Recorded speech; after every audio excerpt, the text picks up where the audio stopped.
Yeah, beautiful. Ooh. Good morning, everybody. It's Moose and Keith with you right here on this Tuesday on the Better Sports Network. Marc, Malusis, Keith, Irizarry. We got you for the next couple of hours, right up until high noon. Good morning, Keith. How you doing, buddy? I'm good, man. Were you golfing yesterday? Is that what I saw? Yeah, at the David Cohen charity golf event. Yeah. Yeah. How'd you do? It was fun. It was good. We had a good day. It was fun. You're like an above average golfer. Am I correct? I'm okay.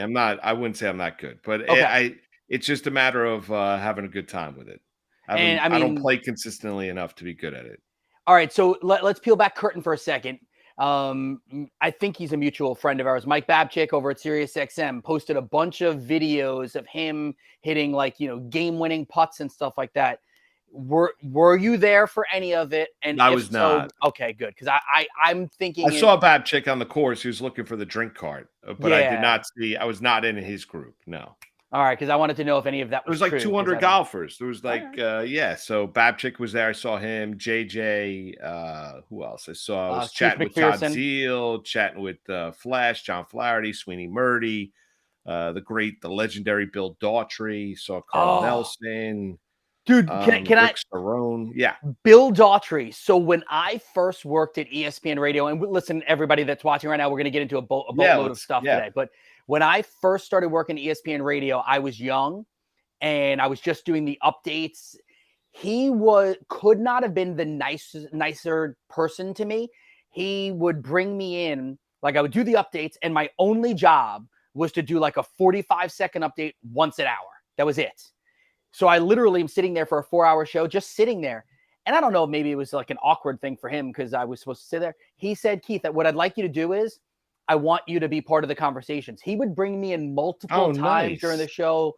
Like he definitely helped my career because he allowed me to showcase a little bit of my personality as opposed to just, and the New York Mets win, blah, blah, blah. And the Yankees, they fall to, 4-2 on the season, like whatever. Like he was such a good dude. I love Bill Daughtry. Yeah, good guy. It was for Ed Lucas, who passed away a couple years ago, and his charity. It's just a good event. They do it every single year, same golf club, and it's really a fun time and good to be a part of it. So I was happy to be a part of it yesterday. I think it's like the third straight year that I've done it. So good times all the way around. But you've got us here for the next couple hours, right up until high noon. And got Warren Sharp's going to join us a little bit later on in the program. Looking forward to that conversation.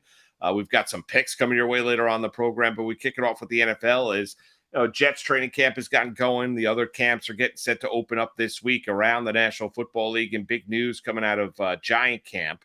As they get set to open it up, and first practice is tomorrow, and Daboll and Shane are going to meet with the media tomorrow, as will the players post-practice, is that Saquon Barkley and the Giants, they've got a new deal. It's a one-year contract. He was tagged for $10.1 million. There's the Giants can tag him after this season comes to an end as well. If he has another bang-up season and stays healthy over the course of 17 games during the course of the regular season, it's for, the guaranteed $10.1 million. And he's got about, I think, right around $903,000 that he could earn in bonuses as well. That could bring it up to about $11 million. So even despite going on the Money Matters podcast last week and talking about the fact of potentially holding out, Saquon Barkley was never going to do that. I mean, and anyone that bought into that and anyone that bought into the idea of Saquon turning his back on his team, that was just never going to happen. He didn't have any leverage. This is the game that we play in the National Football League. Franchise tags can be used. They can be used in multiple years. So teams can maintain control of players. We can get into the running back devaluation. But, and I never thought it was going to be that big of a headache. I didn't necessarily know if he was going to be there the first day of training camp.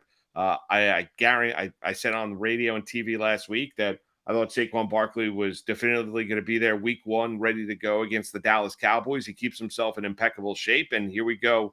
Wake up on this Tuesday morning, right around 8:30 this morning. The news gets broken by, I believe, Adam Schefter, Rappaport, the crew that covers the National Football League. They had it that Barkley and the Giants have come to terms on a 1-year deal. So great news for the Giants. It's not the deal Saquon wanted. But if he goes out there and plays the level that he's capable of playing at, everything will take care of itself. You've been around Saquon a lot more than I have. You cover that team a little bit closer than I do. Outsider looking in, I'm with you. I never believed that Saquon was going to hold out. I never believed that he was going to Le'Veon Bell this and sit out an entire season. I don't believe, and I could be wrong, but I never felt that was the way he was put together. And the only way some of that stuff changes, Moose, is when you get the wrong people in your ear. And you tell me, does it appear that Saquon has the wrong people in his ear? Because I don't think that he does. No, I don't. I just also, I don't, I think Saquon's his own man. Right. Like, I don't think he's going to be influenced by anybody that's in his inner circle or part of his, as he talked about last week, that are part of his team. Like, Saquon's going to make decisions that, yeah, I would put it to you this way. I just think it would be the completely opposite of who Saquon Barkley is as an individual. I mean, he was the cleanest prospect in the draft. That's why the Giants drafted him second overall. We can get into the nonsensical conversation about the devaluation of running backs that, continues to happen around the National Football League. But I would say this, Keith, is I don't think he has bad people around him, because I don't think he knows how to get, and trust bad people. I think he's just genuinely a good human being. Like, and he's real, and he's a really good guy, and there's nothing not to like about him. What you see is what you get. Everybody that tells you that Saquon Barkley is a good guy, he's better than that. And I think that's why the Giants, and he's a remarkable leader on that team as well. So I don't think it's in his persona to get influenced or be around bad people. Because I think if there are bad people around him, he's no longer friends, or they're no longer part of his inner circle. Yeah. And that was kind of my point with it, is that I truly believe that he is going to surround himself with the right people. Listen, this is not a slam dunk win for Saquon. Like, if you were scoring this, it's a win for the Giants. It's not a loss for Saquon, because listen, $11 million is still $11 million. Like, and I know that, I believe it was last week that I know you and I talk off the air too. So sometimes I forget what we say off the air, what we say on the air with each other. It stinks that running backs don't get valued the way they believe they should. Okay. If we just use the word value, the quarterback and a lot of the other skills positions, wide receivers and, corners and defensive linemen and stuff like that, like, they all tend to make more money in the long run and immediately too, right? That being said, $11 million is still more money than many people will ever see in their lifetimes. And for Saquon Barkley, the win in this is that he's playing the sport he loves. He's playing for the team that we all believe he wants to play for and with and loves. And listen, he'll make $11 million. As long as he doesn't get injured, he's going to make more money next year as well. Like, it's going to continue escalating. You'll continue making money. He's never going to make the $30-40 million per year that the quarterbacks like Daniel Jones, who's not as talented as Saquon, is going to make. But that is unfortunately the name of this business. Yeah, but I mean, you continue to see stuff about, now people and people just can't help themselves. Maybe it's a case that they just don't want to be wrong, but everybody loves to bring Jones into the conversation. I saw a tweet this morning from RG3, in essence, saying that, Daniel Jones' success was built on the back of Saquon Barkley, and he's going to make, I don't know, in the neighborhood of $29 million more or something like that, 20, whatever the number is, significantly more money this year. Well, I mean, we're in that season once again of the non-believers of Daniel Jones want to continue to non-believe in Daniel Jones, even though the job and the situation they did last year. And I'll answer it to you this way: no matter what I, former players, think about Daniel Jones as a quarterback, and do you think Joe Shane and Brian Daboll are good at what they do? I do. Yeah, you do, and so do I. So that duo believes that Daniel Jones is a franchise quarterback. Yeah.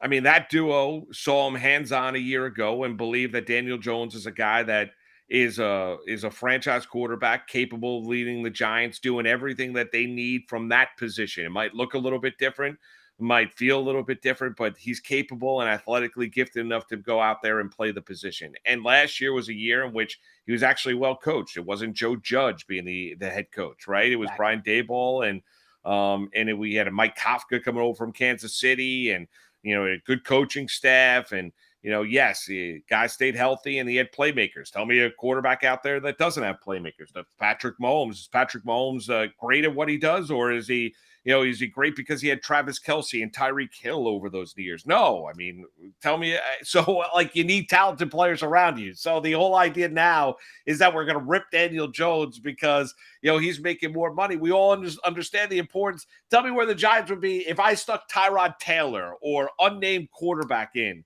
and they had Saquon Barkley. What do you think the Giants' win total would be this year? I mean, the Giants' win total this year would probably be 4 or 5. I mean, that's it. So we know the quarterback's the most important position. They're going to get paid the most money. The Giants believe they have found one in Daniel Jones. Can we please stop ripping on Daniel Jones because Saquon Barkley didn't get paid? One has nothing to do with the other. And people hate admitting when they are wrong. And if you were ripping Daniel Jones and said he stinks, by the way, Keith, was it not a year ago at this time? A little bit more than that because we weren't on the air at this time, right? But it was probably late August. We were talking about when we started Better Sports Network and you and I started working together. There weren't many people on the Saquon Barkley bandwagon. They all thought he was shot. Nope. I didn't know it. They all thought he was done. Well, I mean, I don't want to pat myself on the back, but I was basically one of the only guys telling you, I think Saquon Barkley's going to have a huge bounce-back season. I would draft him in fantasy football, and if you could get him in the second or third round, I would take him because I think he's going to have a huge year, and I think he is healthy. And now all of a sudden, Saquon Barkley can do no wrong. A year ago, people were running from Saquon Barkley. Well, do you remember you and I sitting on, and listen, you were higher on Barkley than I was. Not that I wasn't high on Barkley, but you knew in your heart of hearts that this was going to work. Do you remember us sitting here talking about the over-under on rushing yards? And we literally I remember the 2 plays. It was Justin Fields over on the rushing yards and Saquon Barkley over on the rushing yards. We both told everyone, run to your apps and find the best price and go for both of those. And both of those hit nice and easy. Yeah. Saquon Barkley, when you just talk purely talent, is Christian McCaffrey the only running back in the NFL that you would say is more talented than Saquon Barkley? I think that might be a fair thing, right? Yeah, I mean, ATN hasn't done enough down in Jacksonville, but I think Travis is, and he hasn't also physically holding up. They might get diminished workload down there in Jacksonville. That's been an issue when you're looking at fantasy football this year. Yeah, Saquon's really, really gifted. There's a lot of good running backs. Yes, we know that. But they're for sure. But if you're looking at the pure dual threat catching 3-down running back, Barkley's got to improve. Him, McCaffrey, and Eckler. Yeah, right? and honestly, I think as a pure runner, Barkley and McCaffrey are better than Eckler. Agreed. Eckler, I mean, I think Eckler's an unbelievable receiver, and Herbert catching, and he can have games in which he has 8, 9, 10, 11, 12 catches, whatever it might be. Like, he's an unbelievable receiver. If you're asking me for a pure running back, a guy that could take a draw on 3rd and 7 and go 80 yards to the house, I think that's Barkley, and I think it's Christian McCaffrey. But also with the caveat and the twist of those 2 players is this. Yeah, we could look at Christian McCaffrey getting the amount of money that he got. He also got it from an organization which he was complete and utterly the face of the franchise down there in Carolina. And now he's in San Francisco with the 49ers. But both of those players, Keith, have also battled injury issues over the course of their career too. I mean, that's the issue as well. McCaffrey has not exactly been the epitome of health. And in 81 potential games that Saquon Barkley has been able to suit up and play for the Giants, he's played in 60 of them. Yeah. That's 75. He's played. So in essence, he's missed an entire year, and we know he has suffered that ACL injury against the Chicago Bears early on in that season. Took him a ways to get back and to trust that knee. And I'm not knocking. It comes along with the story. Like, you can't tell the story of Saquon Barkley and talk about how great of a person he is, how dynamic of a running back, and then not bring the idea. But there are concerns about whether or not he can hold up physically. Now, I hope he has an unbelievable season. And, I'm not rooting against running backs getting paid. But the other thing that bothered me over the last week, Keith, is I give a healthy respect to, Chubb and all those guys that hopped on the Zoom call over the course of the weekend and talking about where the value of the running back is in the National Football League. And the question is, well, what can running backs do? Let's be honest here. I mean, there are a lot of people that mock, even as good as Bijan Robinson is as a talent, and Gibbs with Detroit is a talent. There are people that look at running backs and drafting them in the first round and say, what are you doing? Draft them in the second, third, fourth, or fifth round. You can find value at the position. But then it's those same individuals that are now screaming and hollering that Saquon Barkley is not going out there and getting paid. That, to me, strikes me, and that's kind of rich, to be honest with you. It strikes me kind of funny. We know the running back has been devalued. It's a passing league. Wide receivers, quarterbacks, tight ends, catching the ball coming out of the backfield. How quickly they made it easier to throw the football. They want points. More points. The more points, the merrier in the NFL week in and week out. We're a long way away from John Riggins getting the handoffs down with with Washington and the Hogs up front. We're a long way away from that. There's some teams that still lean on the ground game. There are. But that's why running backs are not going to get paid what they get paid, nor is their draft stock going to be through the roof like it once was. Well, and also there's a book, right? Like we have actual data to show us, unfortunately for the running backs, and I love running backs, but unfortunately for the running backs, the shelf life, it exists. And it's a lot shorter than basically every other position. There's literally, we can look in black and white and read numbers and data and stats and see that. And then you can also look at running backs that do get paid. Typically, it doesn't end up working out. And I hate to bring up Todd Gurley again because I'm a huge Todd Gurley fan. And actually, I've seen him do some broadcasting stuff now. I think he has a bright future. I think he could end up being something in this field in broadcasting. But Gurley got paid, and then it didn't work. And then if you want even more data, you mentioned Bijan Robinson, who everyone seemingly does love and thinks that he can be, a fantasy football stud this year and help that Atlanta Falcons offense. Are we to forget that last year the Falcons had Tyler Algier, who took over as their running back, right? And looked like he was the next coming of excellent running back, spot for the Falcons, and they quickly dismiss him. And then we can look at so many other teams. How about the Seahawks? Kenneth Walker looked like he's going to be the best running back or like a top 5 running back in the NFL. They then draft Zach Charbonnet. Yeah. Like they're already ready to move on. Like that's what the NFL is. And I think maybe that's the point of that Zoom and the running backs is that they want some sort of scaling system where running backs get paid earlier than later. The quarterbacks tend to have to wait, right? The quarterbacks, that first contract is just okay in the grand scheme of things of the NFL. It's that second and third contract where they get the hundreds and hundreds of millions of dollars, and the running backs will never get that. So I think that's where it is. And it was, I think it was Dominique Foxworth that sent it out. The extra pay that sits there in the NFL, and it could be added to people's contracts. There could be something there in order to be able to try to get more money for the running backs kind of up front in, year 2, year 3 kind of thing. Yeah. I mean, I'm all for, guys getting what they rightfully deserve. And if you're a running back and you get worked really hard in college and you go to the National Football League, you're probably not going to have a long NFL career because you can only take so many hits. I mean, used to be, you look at guys like Eddie George, who was carrying the ball 350, 370 times per season. And, there comes a point then no longer you have that burst. Look at Ezekiel Elliott, as many workout videos as he wants to post and him running through pads and doing all those things. And people are like, oh, the burst is back. No, it's really not. Not when you put pads on them and not when you're comparing them to other players in the National Football League. As we looked at it, Tony Pollard was the best running back the last 2 years in Dallas. He looked really, really slow to the hole. So that's the issue. If they can bring about some sort of change and where running backs get paid a little bit earlier in their NFL career, that's great. But we're in a salary cap world. Yeah. Running backs, when you look at it, you want to be a left tackle, you want to be an edge rusher, you want to be a cover corner. You want to be a quarterback, obviously. That's the top of the charts. And you want to be a receiver.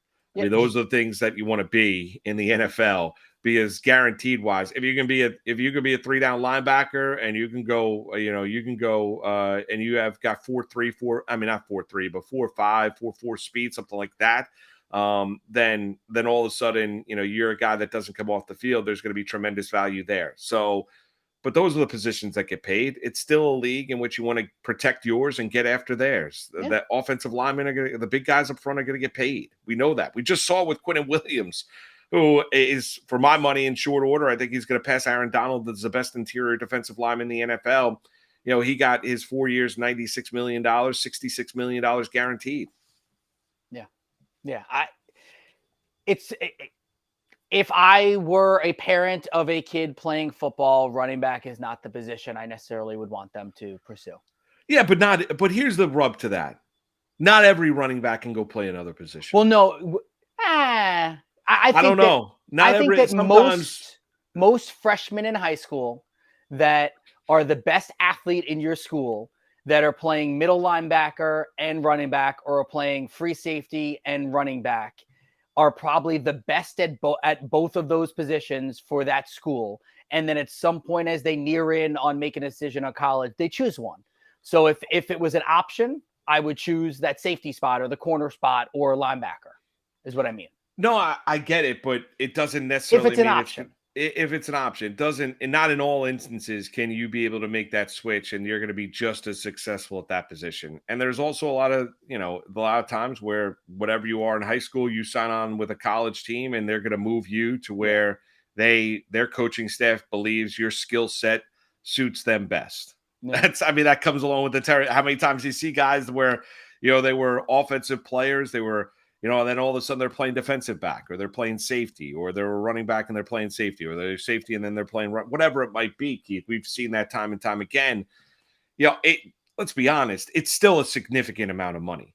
I understand. That's where we started with this. $11 million is still crazy money. Right. And if you're a fantasy player right now, you don't have to worry about Saquon. And then listen, you and I were both on board. Saquon was never going to miss. He was never going to go through $600,000 game check fines for missing games during the regular season. He's going to be there day one. The Giants and him ever reached. He didn't sign the franchise tag. They agreed to a one-year deal. They couldn't agree to a multi-year contract. That came and went July the 17th, about 8 days ago at 4:00 that they could have reached that. We know that. He went out there and vented, and he was emotional, and then people overreacted to that. He's human.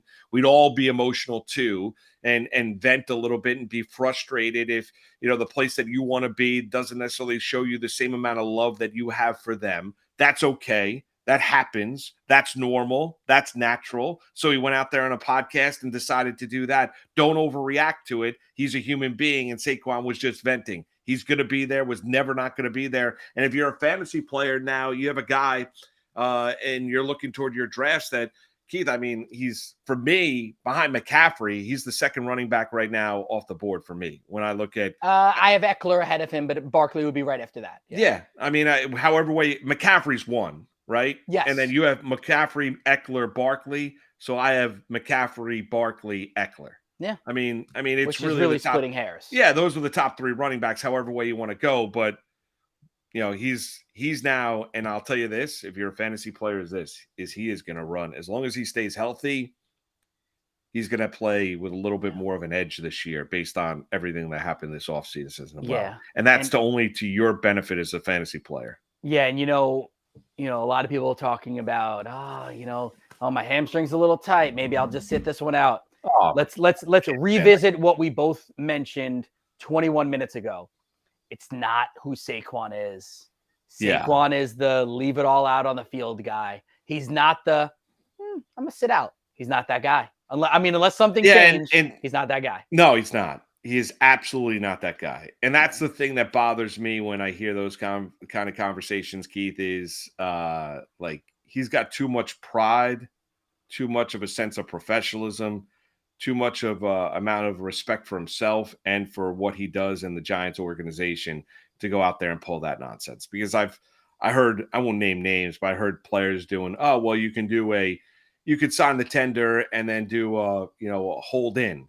To where then, as you mentioned, my hamstring's not feeling right. I'm not going to go out on the practice field and just stand there and not do anything. He would never do that to his teammates. He just wouldn't. It's not in his nature. The other part about that is people are talking about that as if it would change anything. It wouldn't. No. Because there's still going to be young running backs that are talented that'll just step into your spot then, and they'll get your spot. The hold in idea as opposed to the hold out thing, Yeah. All it does is make the actual player not look great. And I don't think, especially a guy like Saquon, and there might be some other guys out there that would do it and we wouldn't bat an eye because we just kind of expect it from them. Saquon, maybe you and I are closer to the situation because we're in the New York area. I don't see him being that dude. One other big NFL news is out in Vegas with the Raiders, and that is that Jimmy Garoppolo has passed his physical. So everything dealing with that foot and dealing with his contract with Vegas and the fact that Vegas could get out from underneath that contract and owe him next to nothing if he didn't necessarily pass his physical. Well, Garoppolo, that's why he didn't have the presser. That's why he didn't have everything rolling out after they signed him. Josh McDaniel, year 2 out there in Vegas. Carr now the quarterback of the New Orleans Saints. Darren Waller, the tight end, now a New York Giant. It's amazing. McDaniel loves to drive talented players away from his team, whether it be in Denver or now in Vegas. Like, talented players, please leave. Like, if you're not buying it, like, it's amazing. It's like a pilgrimage away. It's crazy. But I know they still have Devontae Adams. I mean, they've got an issue now, a massive one with Josh Jacobs, because he's not going to play nice after the amount of carries they had last year. He's looking to get money, and he walked away from the negotiating table. So we'll see if they're able to find an accord. We know how big of a player Jacobs is, but they're going to have their quarterback. Garoppolo passed that physical. Yeah, and Jacobs, by the way, does not seem. Again, I think Josh Jacobs seems like a great guy. He doesn't seem like he's in love with the Raiders the way Barkley loves the Giants. I don't think so. No. Right? Like, I feel like Jacobs is in love with being in the NFL, and I think he'd be fine being with another team. Saquon would like to be with the Giants for as long, if not all of his career, if he could be. Yeah, Saquon, I think in his heart of hearts, Saquon 20 years from now would love to be having a ceremony at MetLife Stadium where he's being inducted into the Ring of Honor, where he is a lifelong Giant, where he's playing charity golf events and, people are, talking about his days and his heyday as a New York Giant. He wanted to be drafted by the Giants coming out of Penn State. He takes great pride in being a New York Giant. But, yeah, now, if it doesn't work and the Giants don't want to pay him and some other buddy's going to pay him, he's going to leave. It's not, it's still a business. Yes. Right. He's not going to romanticize it to a point where it's not going to be the benefit of him. But with all things being even, or equal, he would like to remain with the Giants. I agree with you. I think Jacobs, and I don't blame Jacobs. Like, he ran the ball a lot last year and he played hurt. And that's where you get back to that Zoom call that running backs had over the course of the weekend, Keith, is that's something that needs to be looked at, and continue to be looked at in terms of, well, the amount of touches, the way running backs are being used, and then how quickly teams then move on from said player because their analytics are telling you that there's going to be a significant drop off due to wear and tear of that player after a significant usage rate in a particular season. Who do you think had the most rushing attempts last year of all running backs? I thought it was Jacobs. He's second. Derrick Henry was 1 at 349, but Josh Jacobs was at 340. But then if you want to add in the touches, then it ends up as Jacobs because Jacobs had 20 more catches than Derrick Henry. Yeah, I mean, Jacobs had an unbelievable offensive year, but they worked him. He had over 2,000 total yards. Yeah, pretty impressive. But and maybe that's why they're afraid to pay him, because maybe they think that, cliff is coming. Who knows? That, you worked you hard for, 2 or 3 years and you're going to fall off that cliff. We'll see. We got a lot more to get into. We got a couple guests on hand as well. Warren Sharp is going to join us from Sharp Football, joining us top of the 11 o'clock hour. Alan Seslowsky from RotoWire is going to join us at 10:35 this morning as well. It's a little sad I'm happy football is here. Like, I'll be out at Giants camp tomorrow morning. For WPIX. So looking forward. It's going to be a long day tomorrow, but going to be looking forward to being out there and seeing Shane and Dayball and Saquon and the players and stuff like that. Like, that'll be fun. But when football right now, we're on the precipice. It basically, now we get into the steamroll effect to, the ball is rolling downhill to week 1 of the NFL regular season. That means the end of summer. That means the end of beach days. That means the end of pool days. That means like the end of like waking up and it's 90 degrees and sunny outside. Yeah. Hey, listen. I get a little sad about that. I know I'm with you too, but I get a little mushy on that. We got 5 weeks left of actual summer. Okay. Yes. So and we've had 4.5 weeks so far. Think about it. We have more time left for summer than we've taken away. Okay. Just think about it that way. Glass is half full, baby. Glass is half full. That's right. That's true. Heather, do we have the Goodell cut before we go to break and welcome in Alan? Talk about that. I was wondering if we have the Goodell cut about the Washington Commanders. We actually do. Oh, all right, let's play it. Here's Goodell introducing Josh Harris, the new general managing partner of the Washington Commanders. As you all are aware, the primary purpose of today's meeting was to approve the transaction of the Washington Commanders. That vote was unanimously taken today. Josh Harris and his impressive ownership group was approved 32-0. So Josh, congratulations. Thank you. Come on over. We got something for you. Okay, excellent.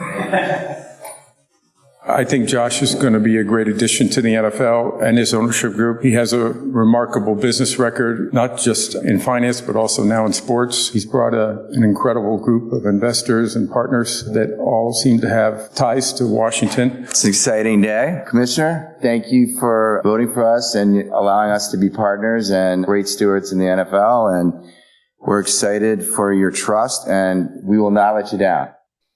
Yeah, love it. I mean, honestly, the loser leaves town, and the loser, I mean, in Dan Snyder. He's out as Washington Commanders owner. Josh Harris and his group is in. Magic Johnson, part of that ownership group. I saw the interview that he'd had. I forget who interviewed him. I saw it on, that was it. It was on NBC. It was on the Today Show. Magic Johnson getting emotional about being a part now of an ownership group in the National Football League. So Snyder's out. Josh Harris is in. Is everything okay, Keith? You seem to be. Yeah, no, I'm sorry, but there's breaking news from TMZ right now, and I'm just trying to double check that it's correct. All right, while we go to break, we'll come back and see if it's not good if this is correct. All right, we'll come back. It's Moose and Keith with you right here on the Better Sports Network. Breece Hall right now, and I've talked to plenty of high-stakes players, I'm sure you have too, Kev. Had Hall not torn his ACL last year, he might have been the 101 in drafts this year. That's how good he was looking last year, and obviously with the addition of Aaron Rodgers. At the 305, running back 11 behind Derrick Henry and Ramondre Stevenson, right ahead of Jahmyr Gibbs and Najee Harris. Your thoughts on him as a mid-third round pick? How have you been attacking him? Have you been getting him at that spot so far this year? Yeah, if I start out with two wide receivers, Breece Hall is right at the top of the queue coming into the third. If I knew he'd be healthy for week one, I was still a little. Well, he'd be going higher than the mid third. Right. He may go 101 or RB1 at least. Yeah. But I don't think we know that even if he's healthy in spring and the summer, I still like if I'm running a team, if I'm the coach, I'm bringing him back slow. Like he's on a pitch count. Like I want him for the end of the season because I got Aaron Rodgers for the playoffs, right? Like even if he's fully healthy, I would work him in slow. But that is actually what you want. Like he's still going to get the high value touches. So yeah, if we know he's healthy, he's a first rounder. So like if he's sitting there in the third, especially when I get two wide receivers to start, I'll take Hall all day. Yeah, it almost makes you think that the uncertainty with Breece Hall has made him unfairly fall too far, right? Like because we're talking about the team here in June. They're still hoping that he's ready for week one. This is not, we'll see what happens. We're taking it day by day. We're liking how he's coming along. No, they still think by week one. And the fact that we have that timeline, I think, maybe bumps him up, especially as the drafting season gets deeper and deeper here in July and August. Maybe we start seeing him go up the boards as well.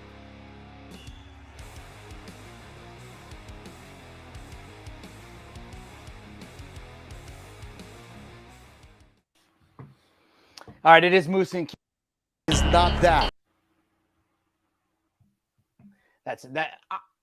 I'm gonna take the blame on that one. I forgot that we were going to some video there. No, Heather, that's not on you. That's on me. We originally planned to do video here. Yes. But we are throwing a little bit of a curveball here. So a few different outlets now have it. I told you TMZ Sports had it first. Shams Charania has it out there too. Let me just read this to you. What I will say is the end of this is better than what it sounds like at the beginning. That's a good thing.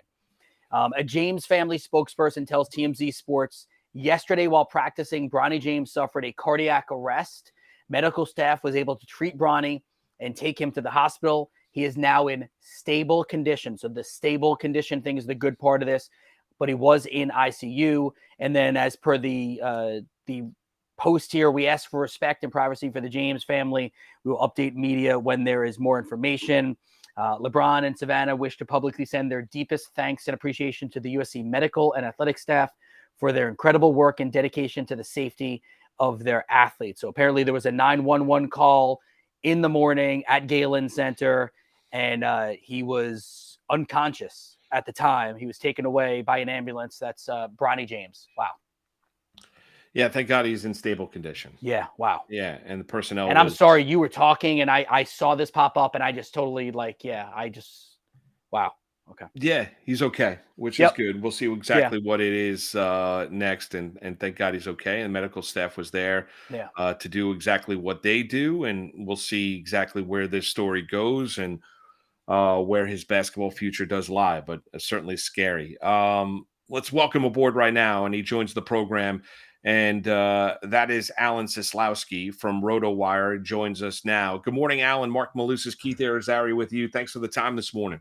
How can you bring me in after a story like that? Do a happy story. Well, he's okay. The happiness is that he's fine. I mean, he's in stable condition. He's fine. He went into cardiac arrest. I mean, that's thank God the medical personnel were there quickly. They took him to the hospital, and we don't know what the next steps are with Bronny James and USC and in terms of playing basketball, but he's alive and he's okay. Thank God. Yeah, no, it's great to talk to and see two New York guys. I'm a lifelong New Yorker living down in Florida now, like every New Yorker does. What part of Florida are you in now? It's Jacksonville, which is, it's not Miami Beach, but I was there for the Jacksonville Super Bowl. That was right.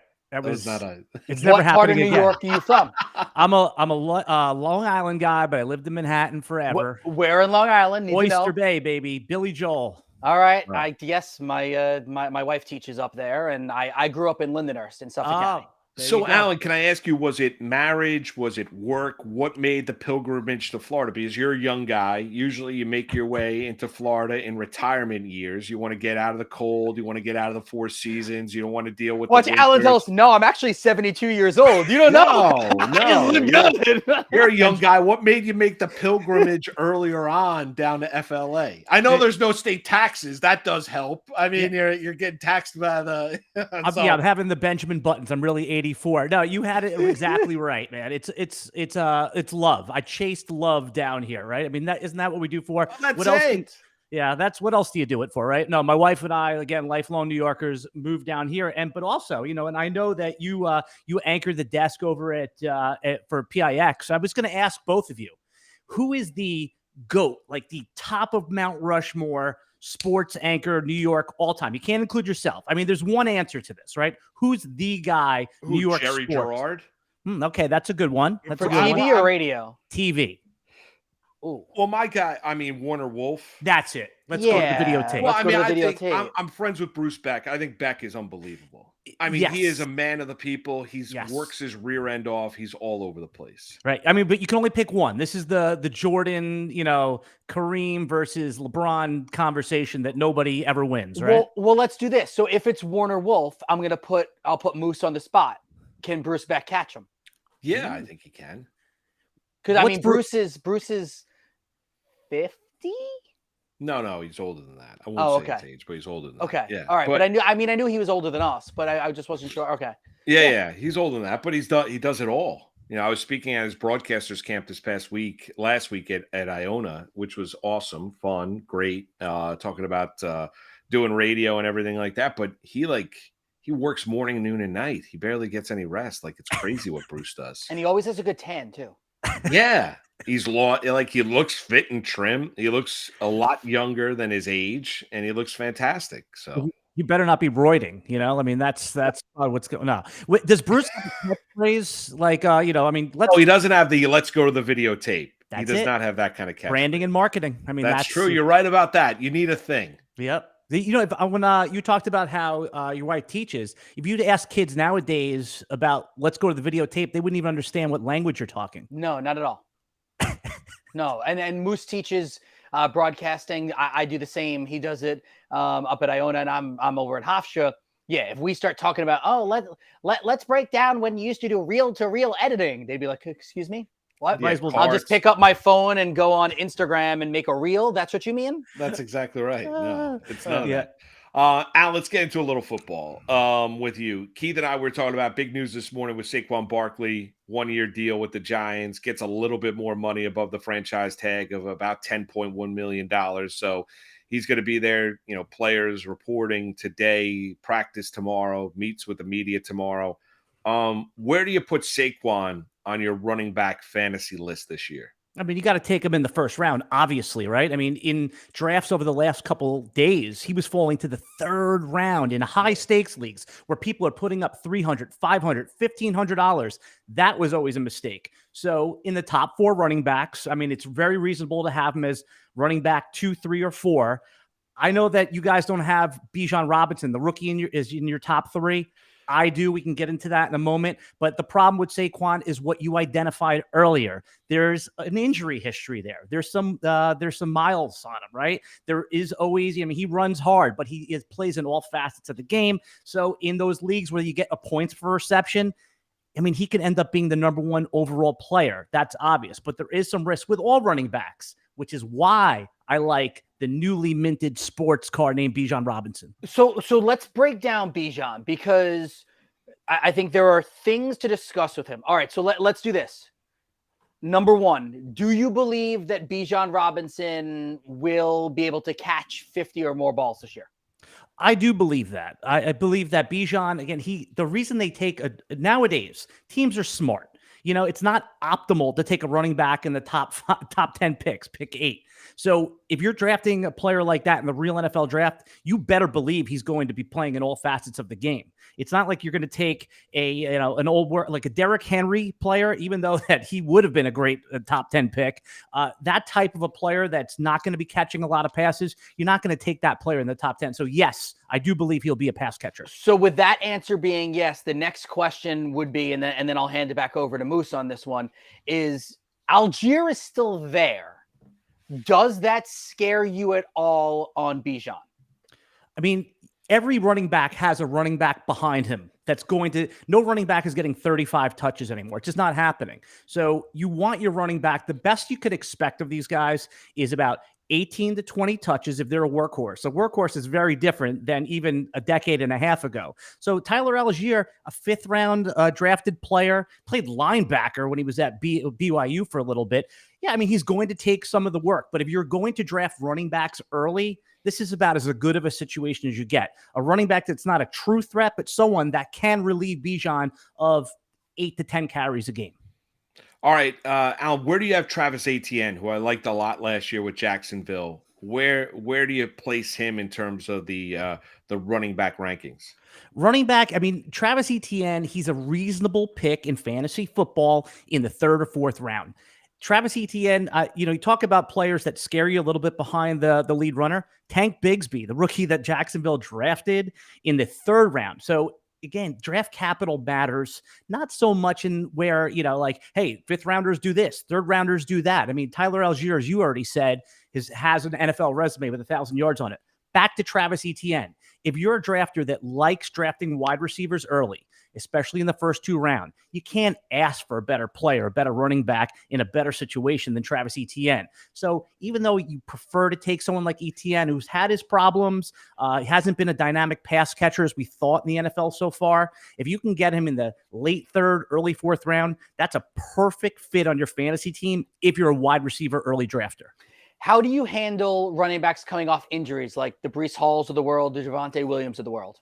I go to my list that I have for my fantasy football, and then I cross them off Do not draft Breece Hall in fantasy football. It is literally the worst pick you can make in your fantasy football league. Not because he's not a great player.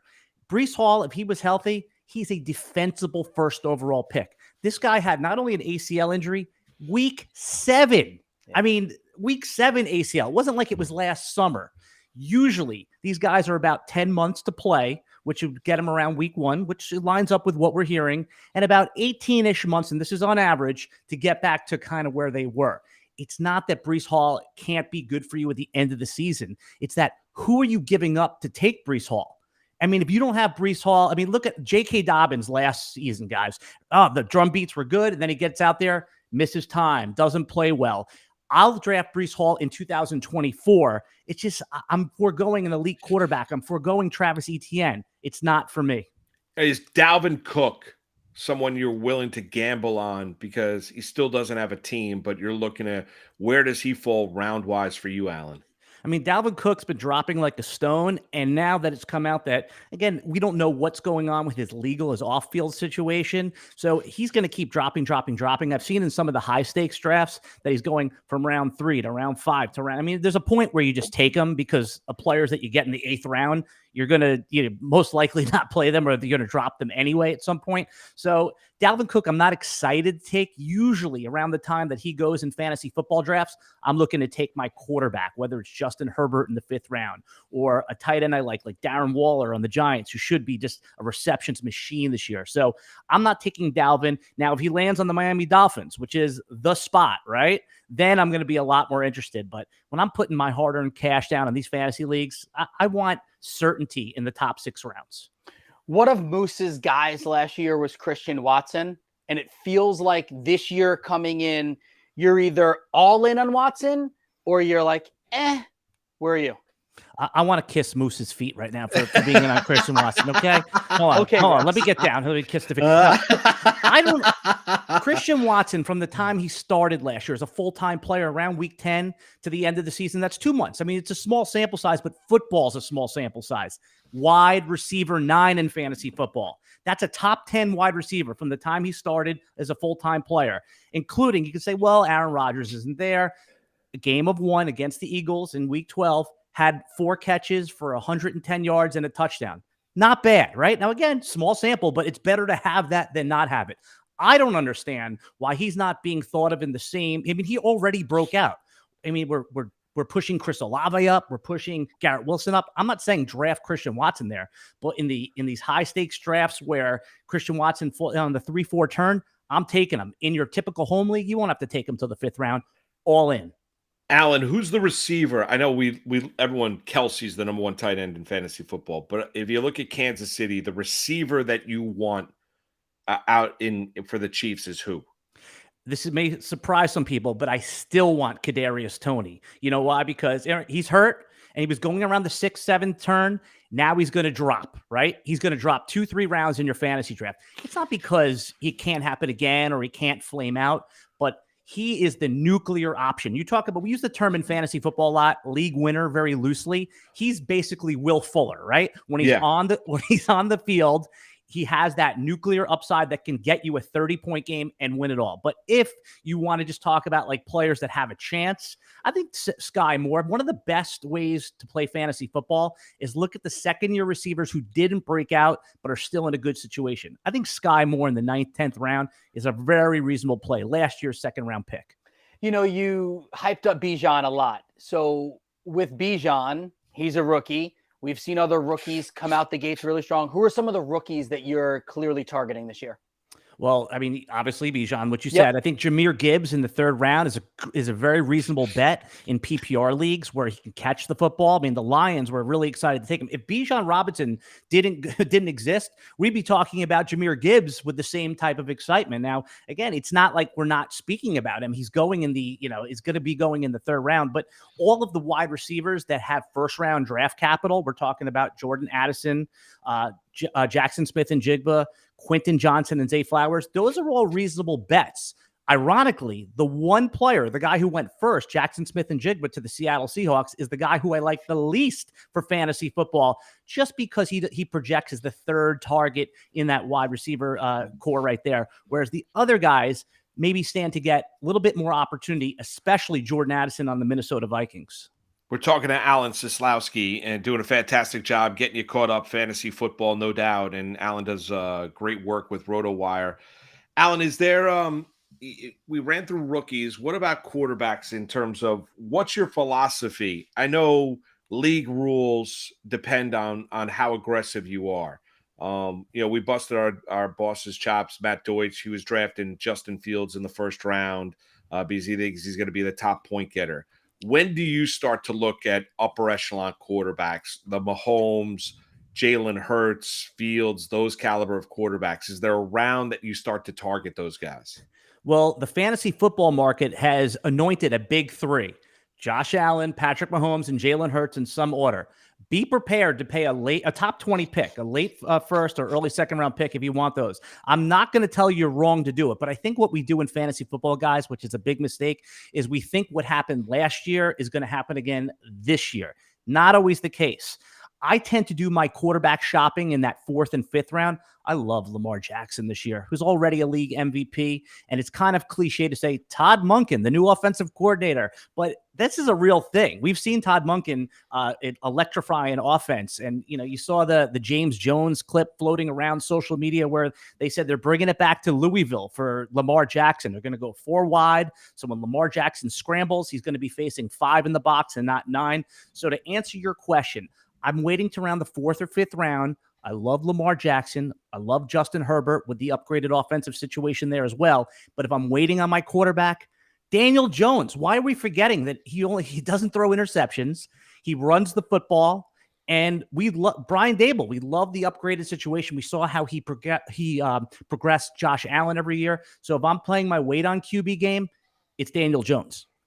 If you don't get one of the top 2 or 3 tight ends, do you punt at that position?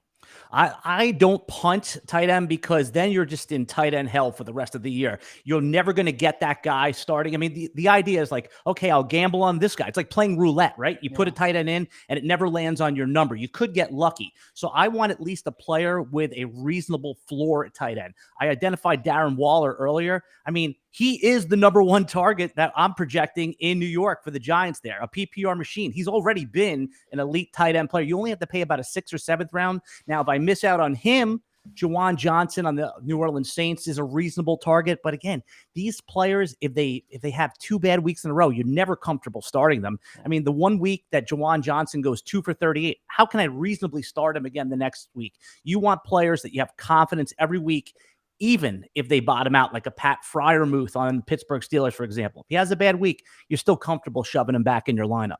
Alan, do you have a fade list when you go into drafts? Are there guys you're like, I'm not a believer this year. Like I'm anti these guys. Like, is there a couple guys that you were just trying to avoid drafting this year? Yeah, there's a couple of them. And I think Devontae Adams, who it's almost, heartbreaking to say so because he's just been like a fantasy football gold for so many years. There's just a lot of bad vibes coming out of Las Vegas right now. We don't know if Josh Jacobs is going to be there to take some pressure off Jimmy Garoppolo in the passing game. Now we found out Jimmy Garoppolo is going to be there, but it's that connection with him and Devontae Adams. I just don't want to pay the late first, early second round pick. If Devontae Adams somehow fell to the 3rd round, not happening. He's a name brand player. Then, at some point you just take the guy. The other players we talked about are injured players. Javonte Williams on the Denver Broncos. I don't care if he's starting week 1. If he beats me on someone else's team, that's fine. That's where I'm trying to target the Darren Waller types. And so anyone that's injured, Devontae Adams early, cross them off. For me, I love to do this when we get our fantasy analysts on and it's, preseason. We haven't gotten into it yet. So here we go. Are you you want defenses on your roster? Do you want kickers on your roster? Do you like super flex? Well, yes, and yes. So you want defenses and kickers? I'll tell you. Yeah. I'm okay without them, but I don't mind them either. There's nothing better to me than when I beat your fantasy team by 1 kicker point and you start complaining to the league how kickers, they're BS. And I'm like, yeah, you know what? I love that Younghoe Koo beat you by 1 point on the last and I win my fantasy matchup. I know that variance is going to go and turn against me, but here is the kicker strategy, by the way. If you're in a league with kickers, and again, most of my leagues don't have them.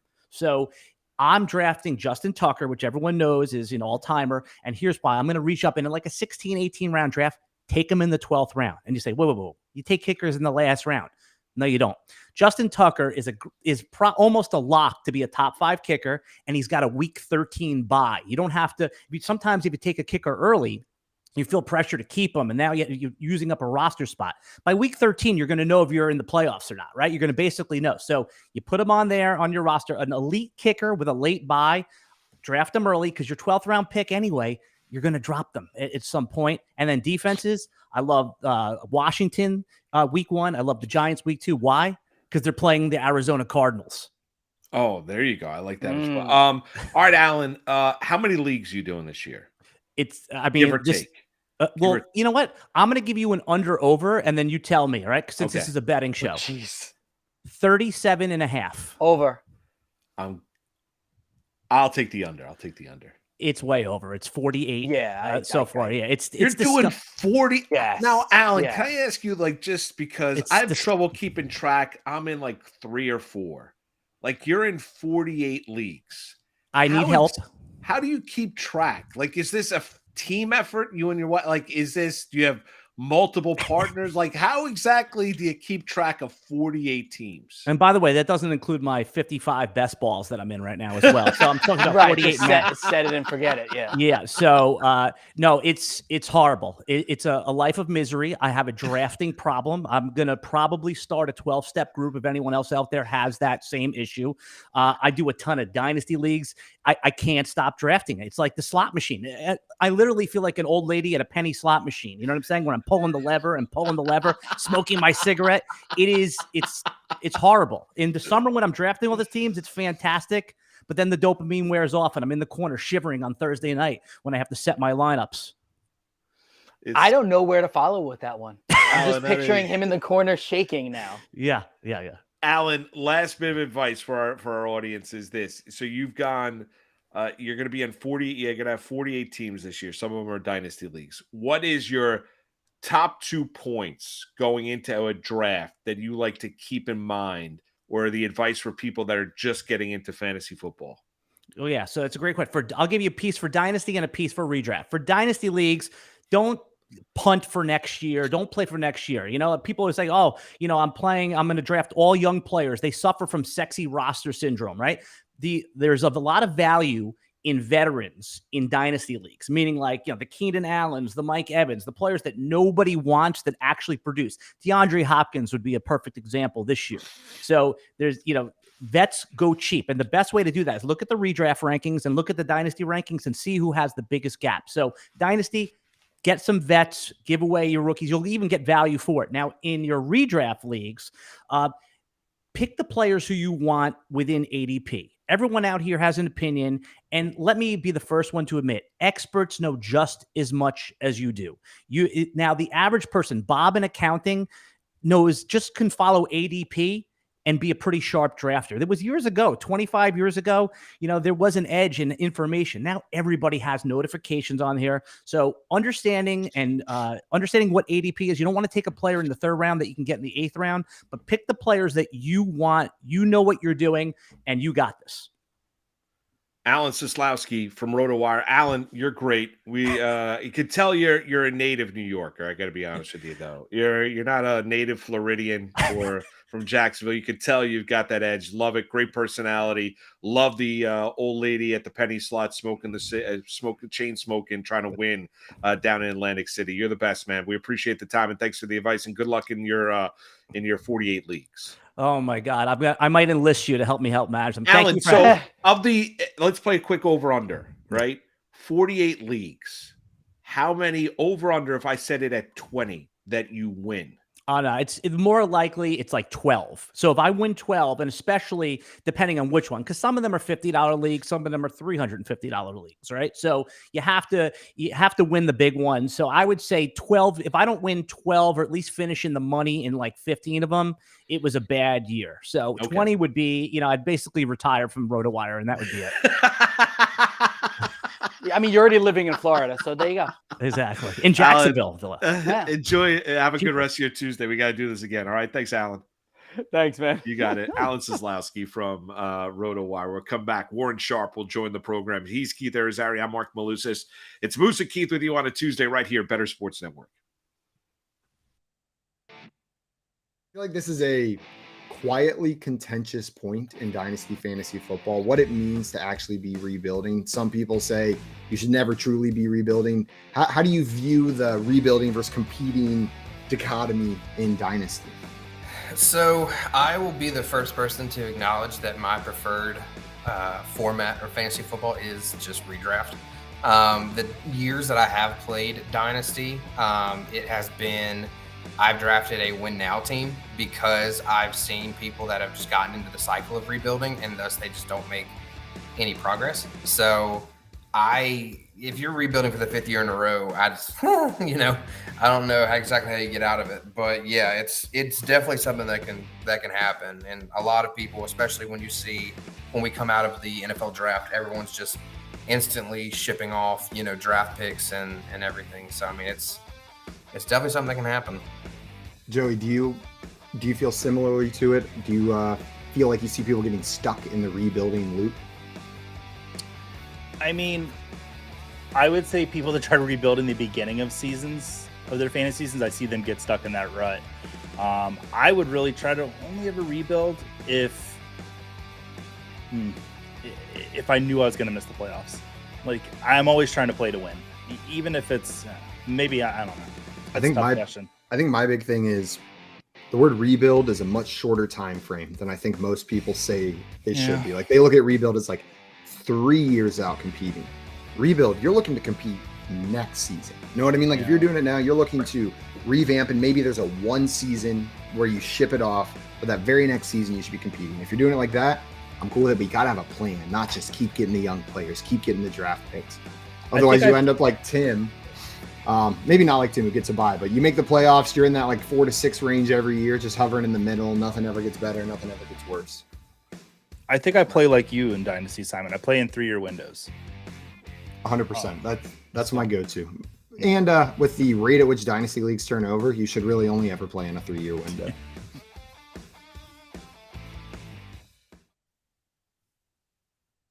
If I really love this decision. Over the middle, got his man, and look at him go! Jaylen Waddle for the touchdown!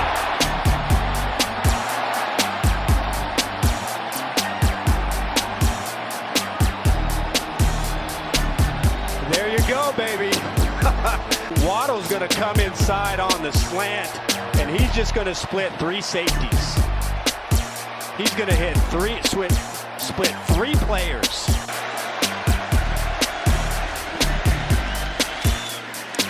Field a block for Waddle, who runs in for the touchdown.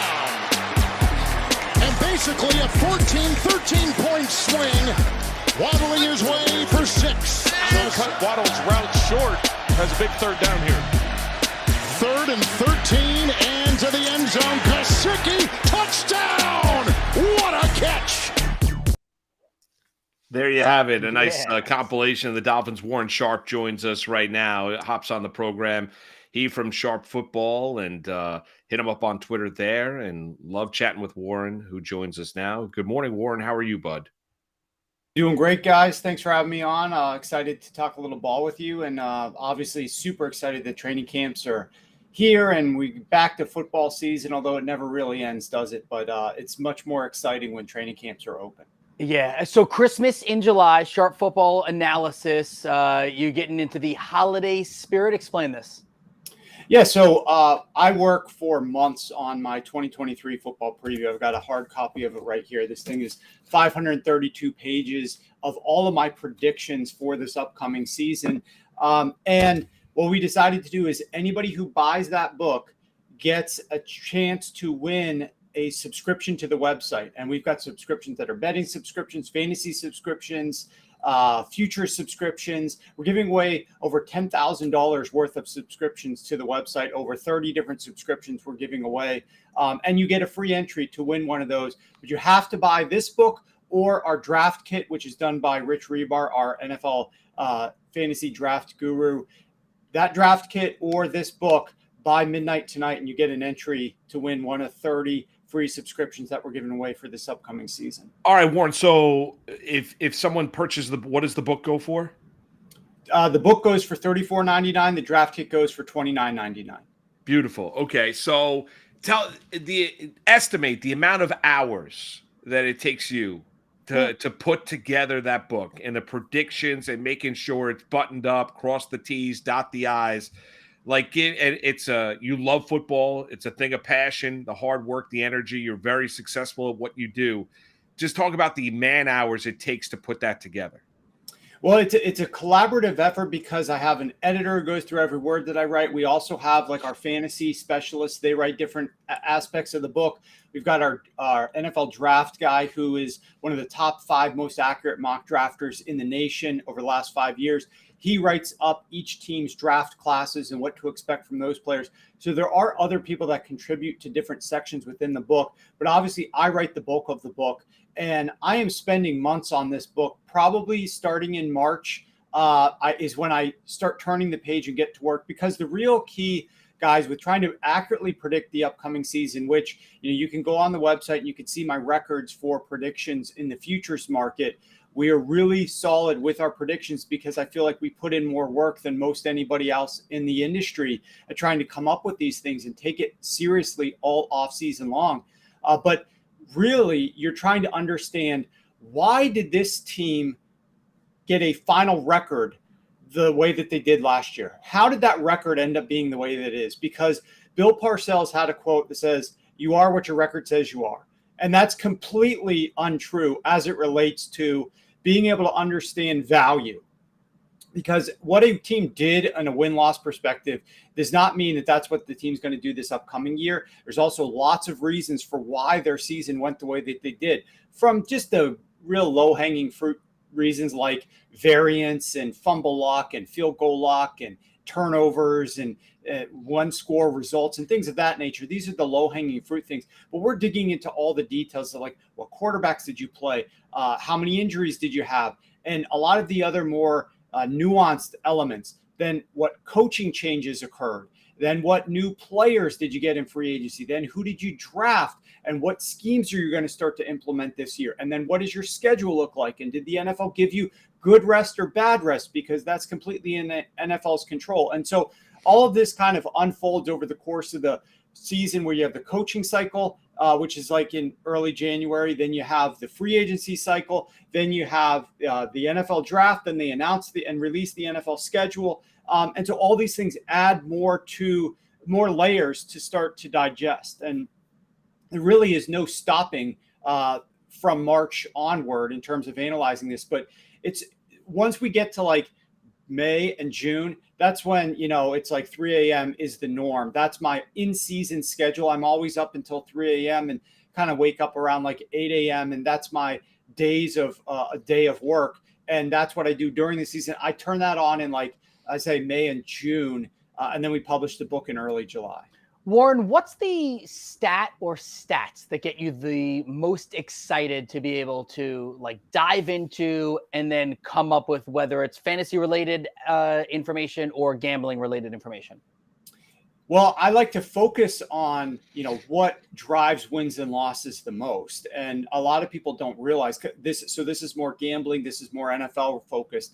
But a lot of people don't realize it's, you obviously need to win the turnover battle, but jumping out to leads in games and forcing your opponent to change strategies and become more predictable, and whereas you can, have every single play call at your arsenal and your disposal in the second half of the game, if you are playing with a lead, is massively important. And so teams that I talk with and consult with, a lot of what we focus on is jumping out to leads early in games, having that lead at halftime.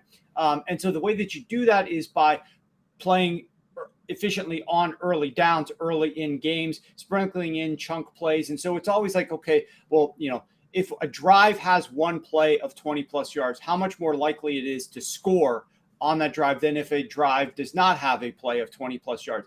How efficient were teams on early downs? So there's a lot of stats that I look at and parse out that are different kind of than the norm.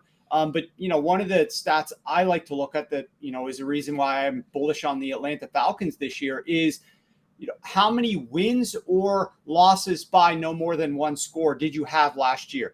These are games that you are quote unquote in. We are in this game. And the Atlanta Falcons, in 15 of their 17 games, they were quote unquote in last year. Only 2 teams were in more games than the Falcons last year, the Chiefs and the Bills. And so the Atlanta Falcons are a team, in my opinion, that has a very high floor this upcoming season because they're going to be in so many games. And if they just get a couple more things to go right for them this year, which I think they will in terms of red zone efficiency, in terms of bigger success on some of those explosive plays, this is a team I think that can surprise some people and shock some people, potentially be a dark horse to actually make the playoffs, maybe even to win the NFC South.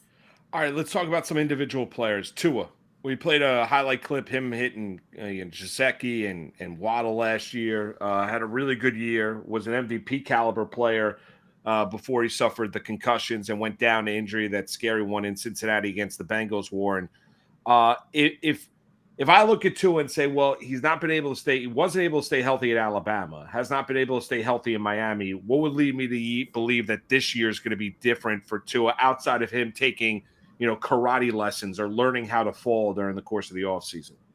Well, I know that last point sounds silly, and in some respects it is, but this was something that I was discussing during the season last year, that he needs to take training in learning how to fall, maybe some sort of classes, and lo and behold, he actually does it. I think that is going to be a potential difference maker because multiple concussions he suffered just from not knowing how to fall when he was bumped in the pocket.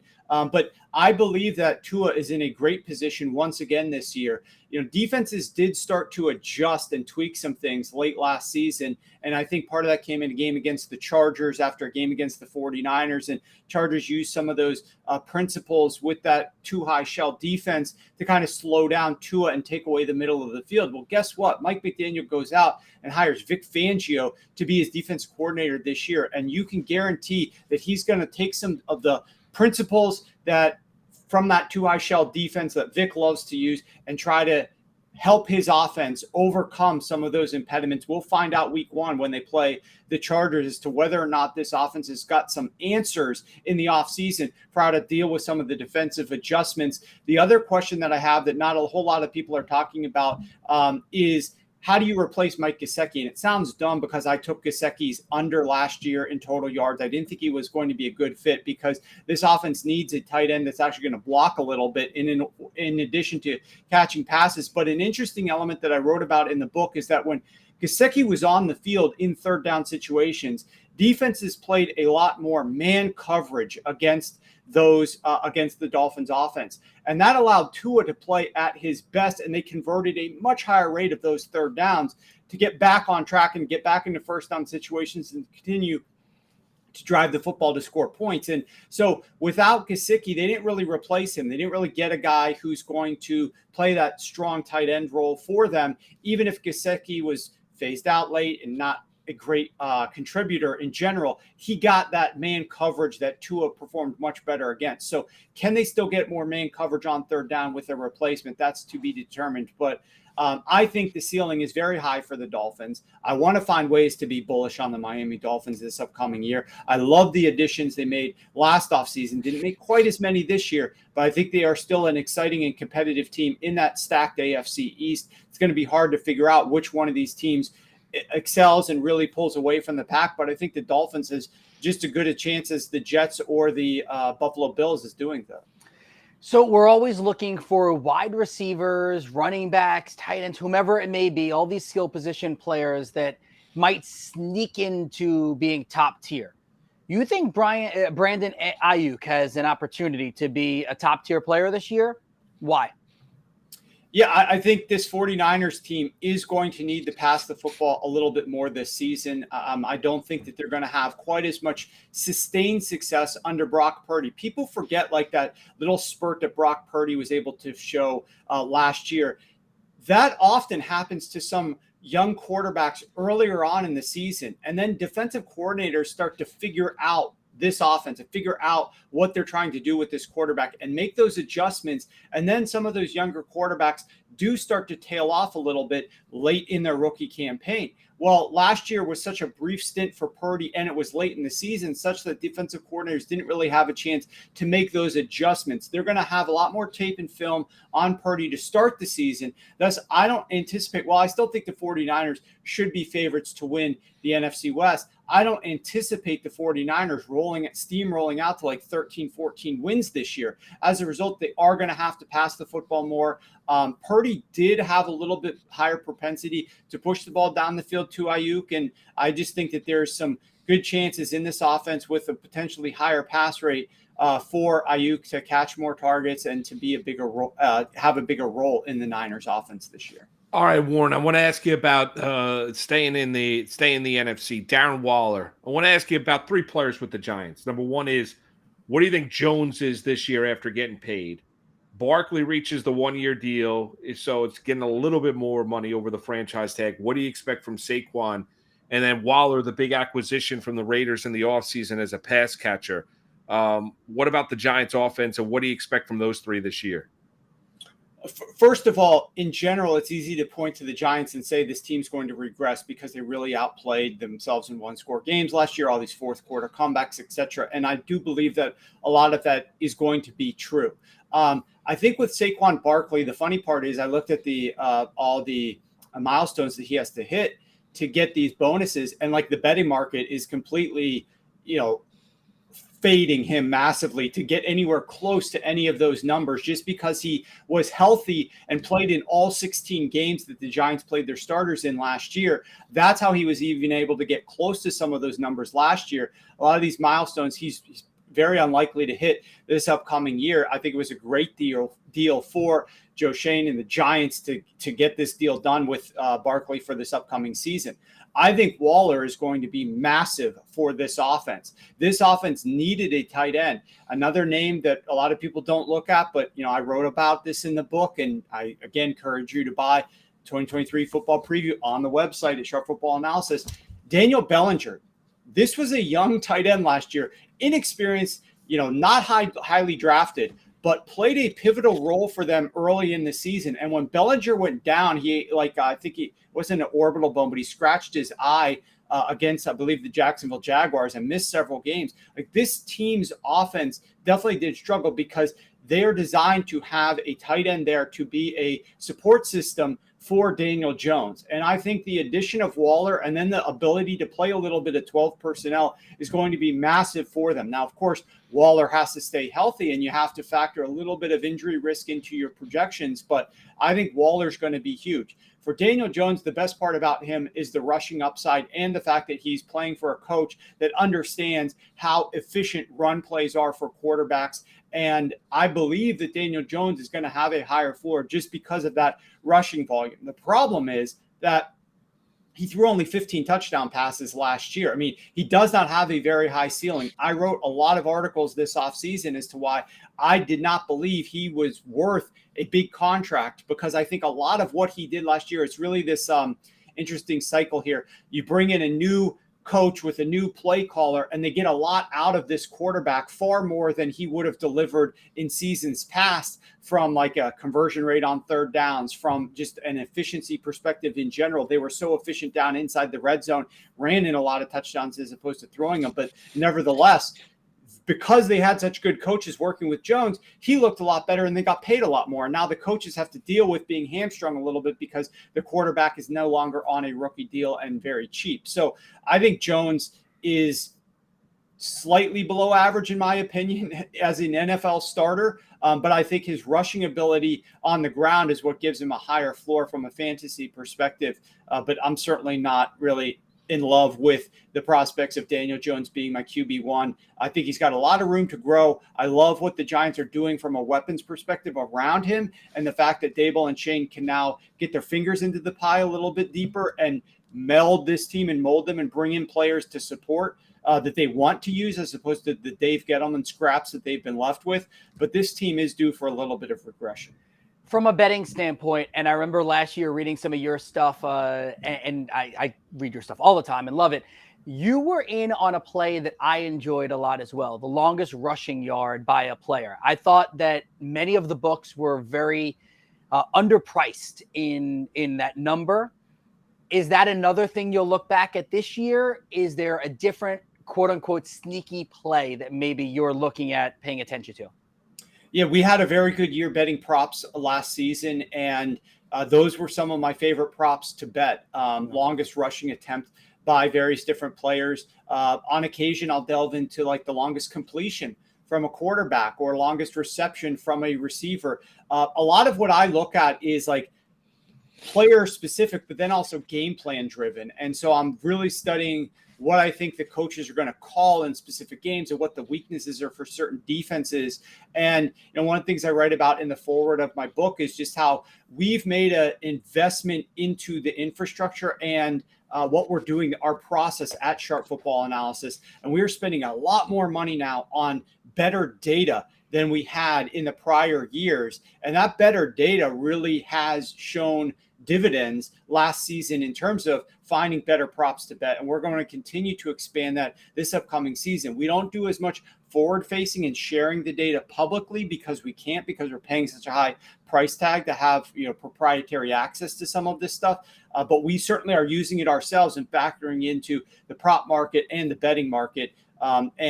We really are trying to leave no stone unturned. So I could guarantee you we probably are going to find, especially early on in the season, some edges there to be had in the longest rushing attempt for certain running backs. Warren, what's your outlook for the Jets this year? And you can run with it any way you want. I mean, they're the biggest storyline in the NFL going into it. They're going to be on Hard Knocks. We're going to all see it on HBO. They've got Aaron Rodgers at quarterback. We know how bad quarterback position play was a year ago with Flacco, White, and Zach Wilson. What's your take on what the Jets did? Pressure on Saleh to win this year. What's your overall take on the landscape of the Jets going into the 23 season? Yeah, well, first of all, I don't think there's that much pressure on Saleh. I think this is just kind of like a nice, easy transition for him. This defense is going to look a lot better, and he's going to be happy about that because the offense is going to stay on the field more, and the offense is going to score more points. And when your offense is playing well and scoring points, life is easier for your defense. And too many defensive-minded coaches think that my defense will look better if I have them rest on the sidelines. So I need our offense to convert third downs and run the ball and stay on the field. The reality is your defense is going to look better when you're playing with a lead and you can pin your ears back and rush the opposing quarterback more frequently, and that other team is calling plays more predictably in the second half. And that's exactly what I anticipate. So Saleh is going to be happy this year. The issue is, what is their ceiling? And I do think that Aaron Rodgers provides a much higher floor than what Zach Wilson was contributing in years past. I mean, I was looking at the accuracy rates. I'm going to tweet out some stats actually this afternoon on completion rate of passes thrown into the end zone by quarterbacks last year. I mean, it's an absolute joke what Garrett Wilson was having to deal with the pass attempts from Zach Wilson. I think Aaron Rodgers provides a significantly higher ceiling from that respect. And this team is really in a good situation. The only thing bad about this team, I guess there's two things. Number one, their schedule of opponents is very difficult. There's nothing the NFL did to make it difficult, but that is a very tough schedule of opposing teams that they're going to play. And number two is just the fact that the betting market has really jacked up all the expectations for this team. So there's not really much value in going over the Jets on their win total or anything like that, in my opinion, this upcoming season. What they do have going for them, in addition to getting Aaron Rodgers and some other key players, simply the fact that the NFL gave them the easiest schedule in the league from a timing perspective. The NFL controls the timing. They gave them a ton of rest. They don't have to leave New York very frequently. Their road trips are much later in the season. They get to play a lot of games at home, a lot of primetime home games. Really, the league is trying to get the Jets into the postseason. They want the Jets to host a game in New York in the postseason to really help, when's the last time the Jets, a team from New York, has actually had a good quarterback, like a marquee quarterback? Hasn't happened. So this is in years, right? So this is really going to help elevate the league, and the league will make more money if the Jets are good. So they gave them an easier schedule as best they could from a timing perspective. I think some of the calls might end up going the Jets' way this year. I think the Jets are going to be a good team. I just don't see value in betting they're over because the market's so overinflated on them. The 2023 football preview, the fantasy football draft kit, Christmas in July giveaway of so much going on, man. It's always great catching up. Thank you for stopping by on the Warren, show. Warren, I just have one more for you. So somebody out there orders the book today, right? Are you getting a digital copy? Are you getting the physical copy? How long before they have it in their hands? You get a digital copy and you get it immediately. Unfortunately, we are going to be doing some printed book giveaways to everybody who's bought the digital copy, but every person is not going to get that. Just select people. The digital copy, it's delivered to you right now. You can start digging into 532 pages worth of analysis, a chapter for every single team, and you can do that the very moment that you check out from the store. Beautiful. Awesome. Warren, you're great, man. Continued success, and thanks for spending some time with us. And football season's here, so it's a glorious time of year. Thanks for having me, guys. You got it. Warren Sharp Football, and check him out all over the place. I mean, he's just, there's no spot that, and honestly, it's a very detailed analysis, and he gets into it, and he's got a lot of great people that work with him, and you are, I would say, I mean, it's entertaining, but you're fun. You're a smarter football fan after going through. Oh, yeah. No question. Yep. He's one of the guys I always read. Yeah, absolutely. We'll come back. Big news in the NBA. Breaking news in the NBA. We'll give you that news, and it's a lot of money. I'll tell you that. That's going to a certain player. He's Keith Irizarry. I'm Marc Malusis. We'll get into that. We've got some real-time sports picks to give out as well. We'll do that as well. It's Moose and Keith with you on a Tuesday right here, Better Sports Network. So let's get into some best ball philosophy here. Yeah.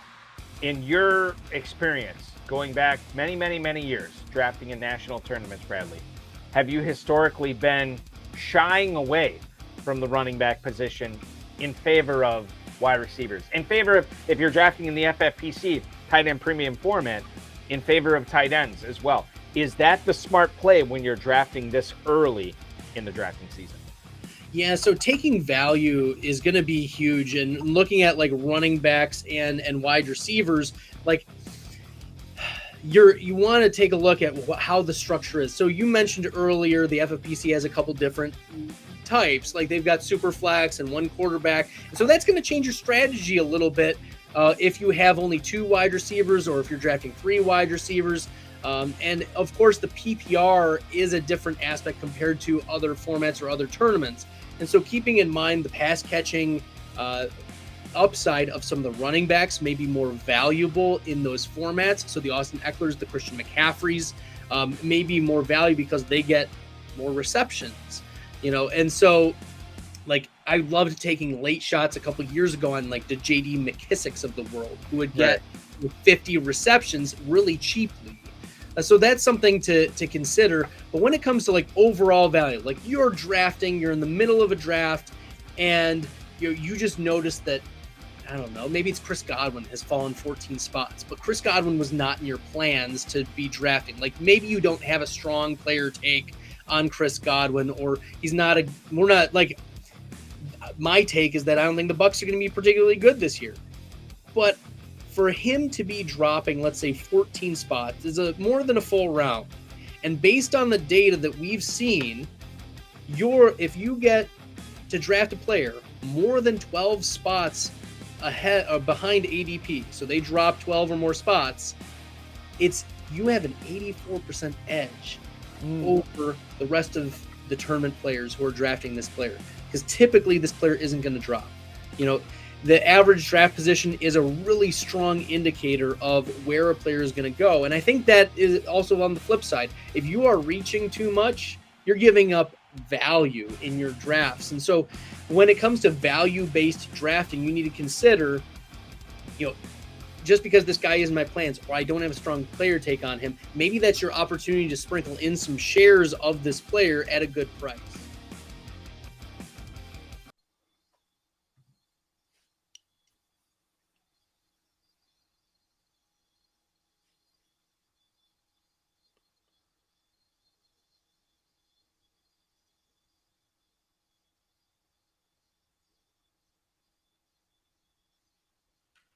All right, Moose and Keith with you here on this Tuesday, Better Sports Network, and teased it going into the break. And if you're worrying about Jaylen Brown getting paid, and we opened up the conversation, ironically enough, talking about Saquon Barkley making $10.1 million.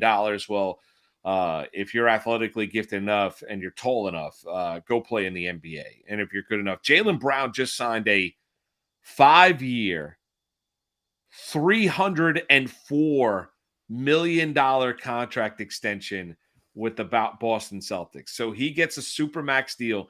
Jaylen Brown is going to be making $60 million a year.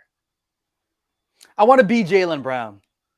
Like $60 million. Remember we were having the conversation, it was about a year and a half ago.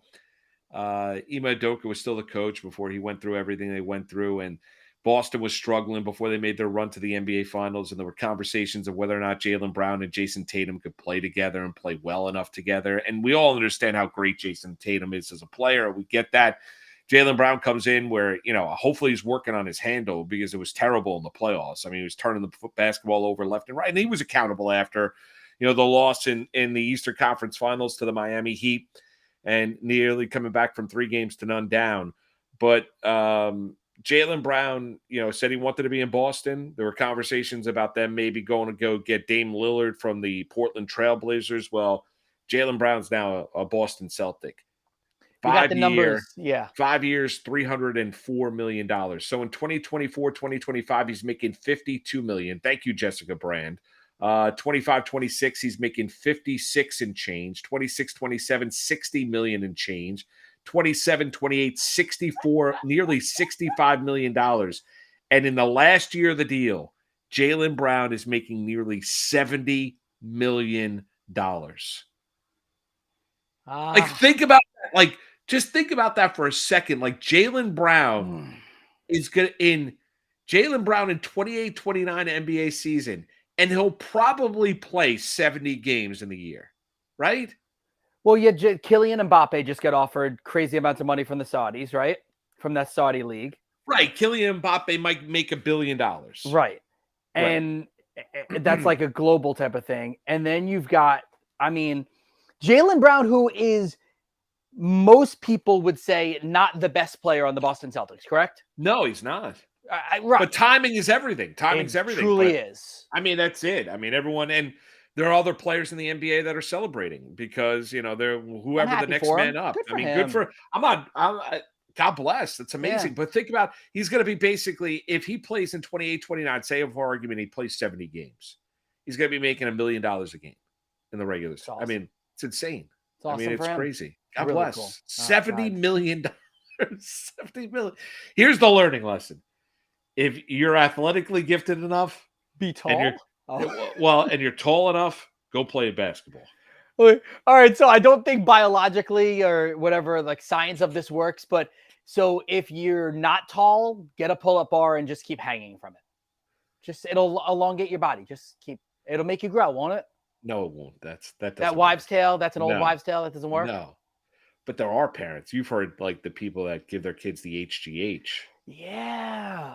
They want their kids to be 6'3", 6'4". They find a doctor. They get HGH. They start getting injections early on when they're young, so they're tall and they're not small. Even if they don't come from tall parents, athletic, whatever it might be. But that's a thing that does go on now. It didn't work for me. I'm only 5'10". Yeah. Well, I did not do that. No, I did not do HGH. I don't even think that wouldn't have been a thing when we were kids. That was not a thing. An option. That was not a thing. Now it is a thing. But yeah, good on Jaylen Brown. He signed a 5-year, $304 million extension with the Boston Celtics, a Supermax deal. All right, let's make some picks. All right, so each and every week, what we're going to do is with RealTime Sports, RT Sports, we're going to do some segments here where we do a little pick 'em. Last week we did it. You can pick 2. You could pick 3, 4, 5, 6. You can go on and on and on. You go to rtsports.com/alarm. Also, by the way, there's a promo going on right now that if you put in the promo code ALARM23, they will match 100% of what you're putting in there up to $200. So that's obviously a cool thing there. We're going to set our lineups and we are going to give you the player props. And if you hit them, you win. Also, by the way, so 2 correct picks means 3 times your entry, 3 correct picks 6 times, 4 correct picks 10 times. You can get it going there. We got it on the screen for you there. Did you have a baseball play that was catching your eye today that maybe you wanted to look at? I mean, I'm focusing on Mets Yankees. Okay, go ahead. All right. So I would say Verlander more than 6 strikeouts. Okay. Yankee. Go ahead. Why? All right. Okay. So a couple of reasons. Now, I know Verlander's been hit and miss. He's coming off a positive start. Yankee lineup's terrible. And they're prone to the swings and misses. And I know Anthony Rizzo finally hit a home run for the first time since May the 20th. It was a Yankee Stadium wall scraping home run on Sunday as they swept away, I mean, one of the god-awful teams in Major League Baseball, which is the Kansas City Royals. But Yankees finally got back to winning ways. I just look at the matchup. I would go Verlander more than 6 strikeouts. Yeah, and I think it's perfectly priced here at 6. Most books, from a betting standpoint, are having this at 6.5. I don't love the over in that one. It's a stay away for me, but 6 strikeouts for Verlander, which is something he's done 2 consecutive starts and 3 of his last 4 starts as well. So it looks like they're also not afraid to let him go 6 innings, which again, from a betting standpoint, a lot of times, most of your props, you'll see it'll be the over 17.5 outs, which means you got to get the 18 outs, get to the 6th inning, get your 6 complete innings. So I'm cool with that one. I like that. I'll give you a pitcher as well. I'm going to double back to a little bit of an earlier game of the day. Let's go to the Angels and the Tigers. And Eduardo Rodriguez may or may not be auditioning for other teams. From a betting standpoint, I saw this on some of the other apps as well. I like the over 5.5 strikeouts, which then helps me here. I will land on these 6 strikeouts. I'll take the more there. 7 strikeouts in 3 consecutive games, 7 or more strikeouts in 4 of his last 5 games. And then you look at the team that he's squaring off against in the Angels. Season-wise, 10th highest K percentage in baseball, the 9th most Ks per game as well. But then if you want to go just since the All-Star break, so you've got the 3 weeks of sample size here since the All-Star break, a 32% K rate against lefties, the Angels. So 6 strikeouts seems very attainable to me. Oh, like that. All right, so let's go to Baltimore and Philly. Gibson, Walker are your starters tonight. Kyle Gibson and Taijuan Walker for Philadelphia. 6:40 first pitch. I'm going to go to Kyle Schwarber. Philly's home. Half a total run. I think Kyle Schwarber scores. I'm going to go more than half a run. So Kyle Schwarber over half a run tonight for the Philadelphia Phillies. Yeah, I like that. That's not a bad one. I mean, that game scares me a little bit. I'm not really sure what to make of it. You know, Gibson hasn't been as great in the second half of the season. Taijuan Walker actually has been very good. I picked Baltimore to win yesterday. Love that. Love what the Baltimore Orioles are doing. Took them on the money line, and we got that. I would look at, for me, I'll go to Colorado and Washington. And while it didn't work for me yesterday on Better's Eye, I'm going to turn back to Lane Thomas, who has very quietly been one of the best just hitters in baseball. He puts together night in, night out days. The over 1.5 total bases is something I love with Lane Thomas. So with that, I think there's a direct correlation. I think you could look at the 6 fantasy points or the total runs here. I think either one is fine. I actually might play them both. I actually think that might not be a bad idea. Maybe you just play them both. You play Lane Thomas to get 6 fantasy points against Austin Gomber, who gives up home runs to you, Moose. You will hit a home run off him if you bat it against him tonight. And then I'll take the total runs as well for Thomas. All right, like that. I got one more for you. Okay. And I'm going to the Cubs and White Sox game. It is in Chicago. The White Sox are home. 8:10 first pitch. Andrew Benintendi. I'm going to go over 1.5 total bases for Andrew Benintendi tonight against the Chicago Cubs. Okay, I'll stay in that game. Let's sneak one more in that game then. Career numbers against Kyle Hendricks. Lou Bob, as I call him, Luis Robert, is 3 for 6 in his career. So on Better's Eye, I already sent this over to our producers over there. I'm looking at the over 1.5 total bases at plus 110. I'm also looking at the over 1.5 hits, runs, and RBI, the combination platter there at minus 145. So I think fantasy points work here. Total runs work here as well. Like that. There you have it. That's all I got. Do you have another one for us? No, I'm good there. The board, I have a few more that I'm looking at for Better's Eye that actually are not on this board here. I will tell you, just other baseball plays I'm looking at. I'm looking at Andrew Abbott strikeouts. I'm looking at Manny Machado today. And then whenever we find out exactly who's pitching for the Texas Rangers, Kyle Tucker may end up being my play of the day. 10-game hitting streak, 2 or more bases, 6 of his last 10. And on the hits, runs, RBI prop, he's got over 1.5 of that. 7 of his last 10 games. So what we just ran through was the Real-Time Sports Pick'em. Play the Real-Time Sports Daily Pick'em contest. Set a lineup of player props. Hit them all and win.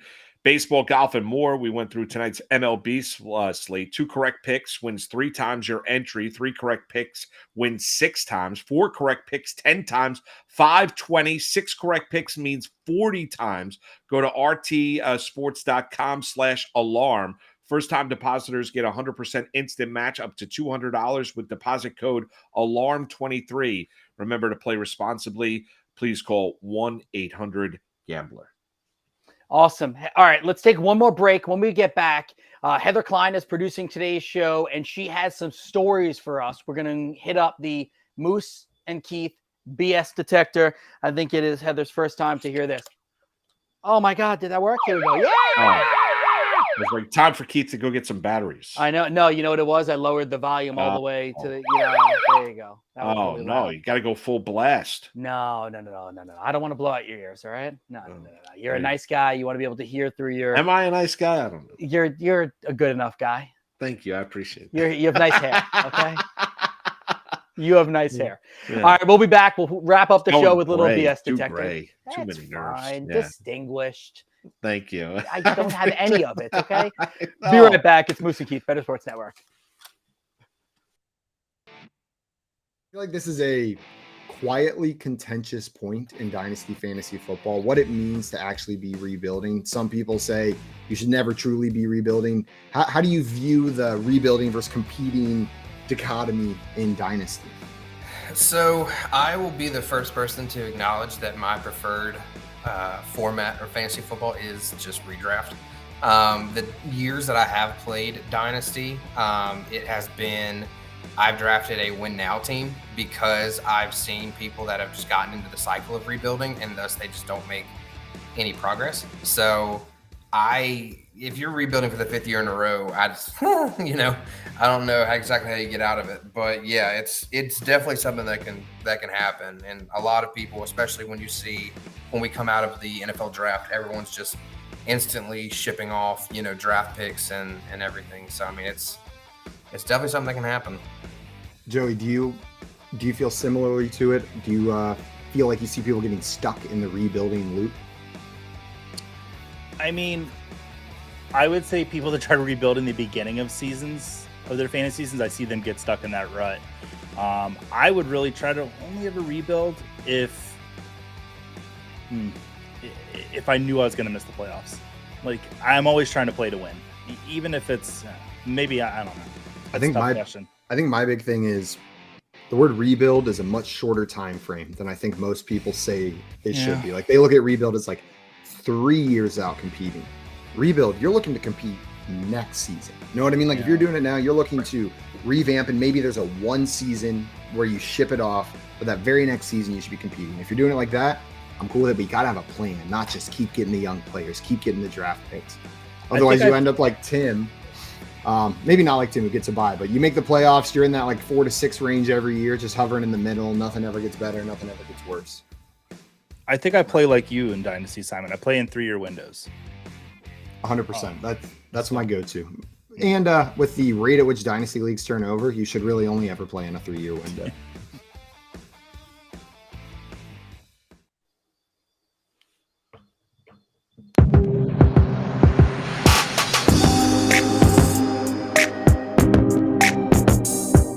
Oh, love the vibe. Moose and Keith with you here on this Tuesday, Better Sports Network.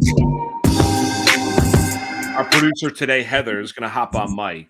We're going to play a little BS detector. Are we not, Keith?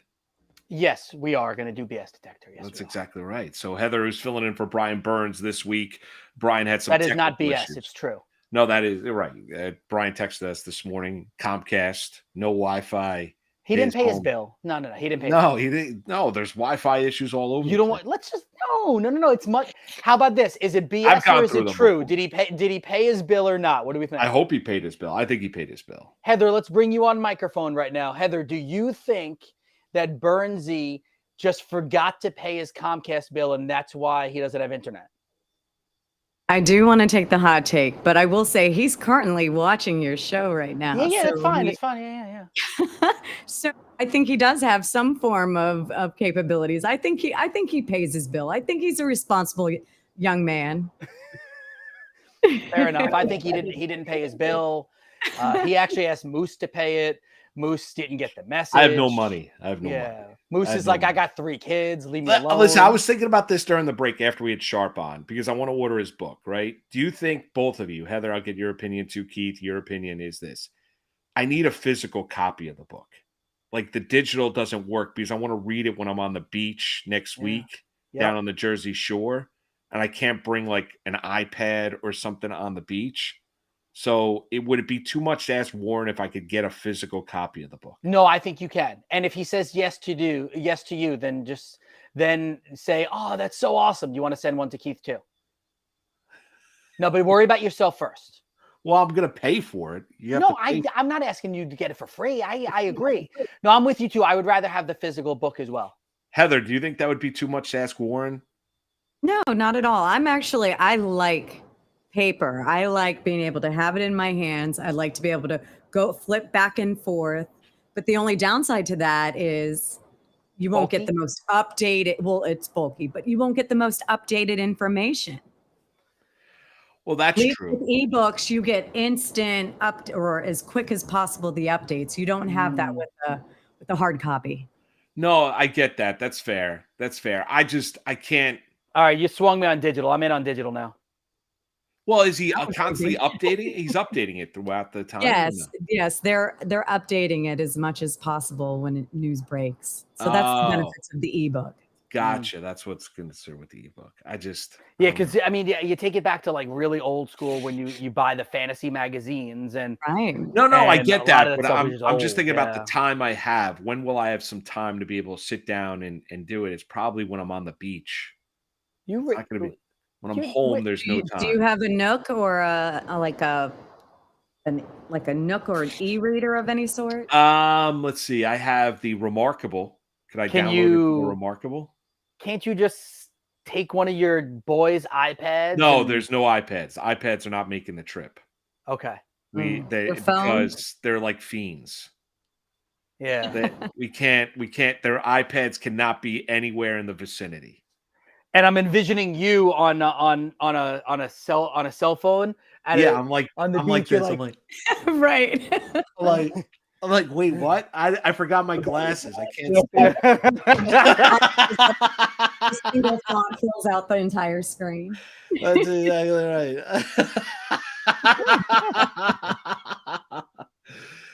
No, it's a fair point about. You're right. Maybe I should get a Nook or an e-reader because you can download it to that, right? Yes, I believe so. Yes. I believe. Yeah, most things nowadays you can go to the e-readers or the Fire, whatever. Yeah, I have to evolve. I still need Keith. The other thing I wanted to ask you today, I was going to do it off the air. Why not do it on the air? Is I need you to help me set up the calendar for Madonna and I. You still haven't done the calendar? No, I've tried, Keith. I've done tutorials on YouTube. I've gone through all that. I've followed the proper steps. I've done all that. I can't set up the family calendar. Like I've done it. I've tried to set it up 5 or 6 times. It doesn't work.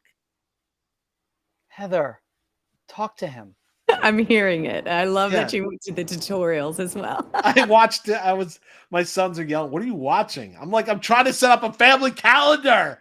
I'm trying to set up a calendar. It won't work. Why? I don't. Go to calendars. It doesn't work, Keith. You make it seem so easy. It doesn't work. Add calendar. It doesn't work. I'm telling you. For some reason, it does not work. And you guys are both iPhone, right? Yes. And you both have Gmails, right? Yes. Yeah, I don't know why that wouldn't work, man. Well, I'm gonna call you. Are you sure that he's not trying to block you from it? No. She's like, she's not interested. Trust me, it gets thrown in my face constantly about the calendar. Maybe you can share your screen with Keith on your Gmail, and maybe he can see what you're doing and maybe to help that way. Well, the funny thing is, it's been so long since I've set one up. Now I'm like, wait, did they change something? Like now I feel like I need to go in Now I and have look to in watch my a settings. tutorial on how to share a screen. Yeah, see, we can't do that. Yeah. All right, I'm doing too much. Doing too much. No, I'm all Yeah, good. Heather, I'm all good. seriously. I just know sports. You've That's gone all to I you've know. gone too far. That's it. Heather, you also all Heather, all right, let's get to it. What's storyline number 1 for BS Detector? Brittany Mahomes, wife of Chiefs quarterback Patrick Mahomes, says that she will try out to be a Kansas City cheerleader this season. Yes or no? You go first, Keith. I'm going to say that is BS. I do not believe that is a real story. I think that it's a fun story. It would be interesting. And I'm sure Patrick Mahomes would maybe like it. I say it's not a real story. I don't think it's a real story either. I think, but I mean, it would be amazing. It would be great content. It'd be, to see that to be absolutely true. Correct me if I'm wrong. Aren't they having a baby? Isn't she pregnant or no? Am I mistaken on that? I think they already had one. Okay, sorry. Yeah, baby girl. I okay, believe. so I'm going to say that's one coming, right? Oh, there you go. Thank you. I thought I read that. With the second. Yes. Yes. So I'm going to say that is not true. That is correct. It is BS. All right. Beautiful. Yes. All right. We're winners. Winning. Dalvin Cook says he has not received any offers for any teams and that it would be exciting to join his brother in Buffalo. BS or no? You go first. I'm going to say that is I'm going to say that's BS. I think Dalvin Cook has gotten some sort of an offer from a team. It just hasn't been what he is looking for. So therefore, I'm going to say that is not true. I am going to say that is a real headline and story, that he has not gotten any official offers yet, and he would like to play with his brother in Buffalo. You are correct, Keith. Ah, there you go. Very good. He said that it's not out of the picture for him to sign with the Bills, which could pair him with his brother James, but doesn't want to be the one being in his way, basically to stop his shine. Beautiful. It's a respectable thing to say. Like that. All right, number 3. With the news of Saquon Barkley signing a deal with the New York Giants, Las Vegas Raiders running back Josh Jacobs says that he will sign with the Raiders today with a deal of equal or greater value. BS or no? Feels like BS to me. I think that's BS. Yeah, I think he walked away from the negotiating table. He's not signing that. He's not. No, I think that's BS. Yeah, I'm gonna go. Yeah, I'll lock in my answer. BS. There's your horn. Oh, my bad. My bad. Yeah. In leaving in the airport, right? He was seen leaving Las Vegas on so that's not factual. There you go. Very nice. All right. Keith's 3 for 3. I'm 2 for 3. Kansas City Chiefs quarterback Patrick Mahomes says that the Chiefs are at the beginning of a dynasty. BS or no? The wording is weird there. The beginning of a dynasty. He's already won 2 titles, right? Well, how do you define a dynasty? How many titles? I mean, I think you have multiple championships, and for a stretch of 5, 6, 7 years, you're consistently in championship. Well, you have to win. Contention. How many in a row do you have to win? Like, when I think of a dynasty, you have to win. I think you got to win 2 in a row, right? And at some point, maybe like a 3 out of 5 type of thing. Yeah, I think you and I are probably in the same parameters. I think that's probably right. So then he probably did say that. Yeah. You know what? I'll say that is true. He did say that he is at the beginning of a dynasty. Yeah, I would say that is true as well. Guys are correct. All right. We're on point today. He said you guys are rocking and rolling. He said we're at the beginning of one. I think in dynasties, I always say you got to win 3. And our job is to do whatever we can to win as many as we can and not have any regrets when we step off the field. Beautiful. So he's in the mentality that they're going to look at that they're in hopes that they become a dynasty. Okay, beautiful. Love it. All right. How many more stories do you have for us? We have That's actually the last one. Oh, beautiful. That feels like BS. That's not the last one. No, I'm just kidding. You just wanted to play the horn. But I do want to say something that's not BS. Moose, your hair is amazing. Oh, I agree. The silver fox here. So, whoa. I appreciate that. Thank you, big Heather. fan of your hair. Thank you, Heather. I appreciate it. You're I welcome. appreciate it. Heather, you're awesome. Thank you for everything today. You nailed it. I know you stepped in for Burnsy. Great job. Thank this you. morning. You nailed it. Well, Brian set me up for an easy job. You guys are awesome too. So thank you very much. Let's do a get to know Heather. So, all right. So where are you from? I'm raised in Virginia, but my dad was in the military, so I was born in Panama. Oh, wow. Okay, you were born in Panama, raised in Virginia. Yes. How long have you been in the communications industry? Off and on since 2009. Okay. Nice. And who is your favorite host of Moose and Keith? That is the ultimate setup. Where is my BS? Yeah, right. Exactly right. That's exactly right. You both equally pleasing. Oh, thank you, Heather. What is your what is your dream job? What would you love to be doing? Not place, but like position. I wouldn't mind being on the air, but not doing necessarily all sports like you guys do. You guys do such a great job. I love to hear voice and stories. So I would love to tell the stories of important moments in history. So something like that would be a lot of fun. Storytelling. Gotcha. Voiceover work, because you have a great voice, Heather. What have you done a ton of voiceover work? I've done some. I did a lot of work for SiriusXM in the past. Would love to do more. And I've done some work for the channel or for the network as well. Yes. So I enjoy doing it and would love more exposure with that. Yeah. Well, I mean, it's there. So there's no doubt about it. You have a great The Athletic actually just put out a storytelling. It's The King's Reign. It is, I believe, either 6 or 7 episodes, podcast version of LeBron James' story from being in 8th grade and relatively unknown to freshman year, All-American, to junior and senior year, the number one player in America, and then through his NBA career. So I'm almost done with episode 1. I was listening yesterday. That's cool. My boys we've been watching Quarterback on Netflix, which got picked up. So that's watchable with the boys? Yeah, for the most part. Okay. Yeah, I wasn't sure if that was a kid-friendly one. That's good enough. Yeah, Gregory started watching it. My youngest. Cousins comes across really well in it.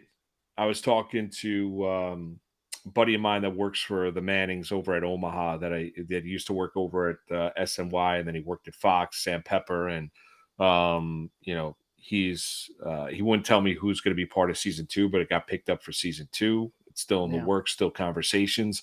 It's a really good show. It's something different that we haven't seen before, and it's really cool. And it shows you the amount of effort. I mean, for Cousins to get on the field last year, I mean, the amount of time that he spent to get his body physically and mentally right to go play football was just utterly amazing. That's awesome. Yeah, all right. That's on my list.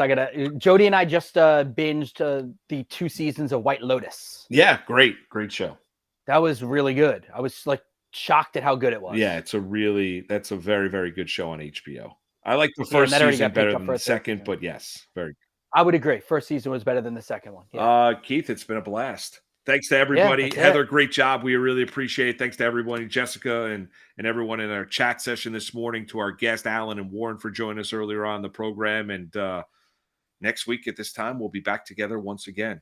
Have a great Tuesday, everybody. And baseball trade deadline will be gone already. We'll know if Shohei's an angel. We're out. See you next week.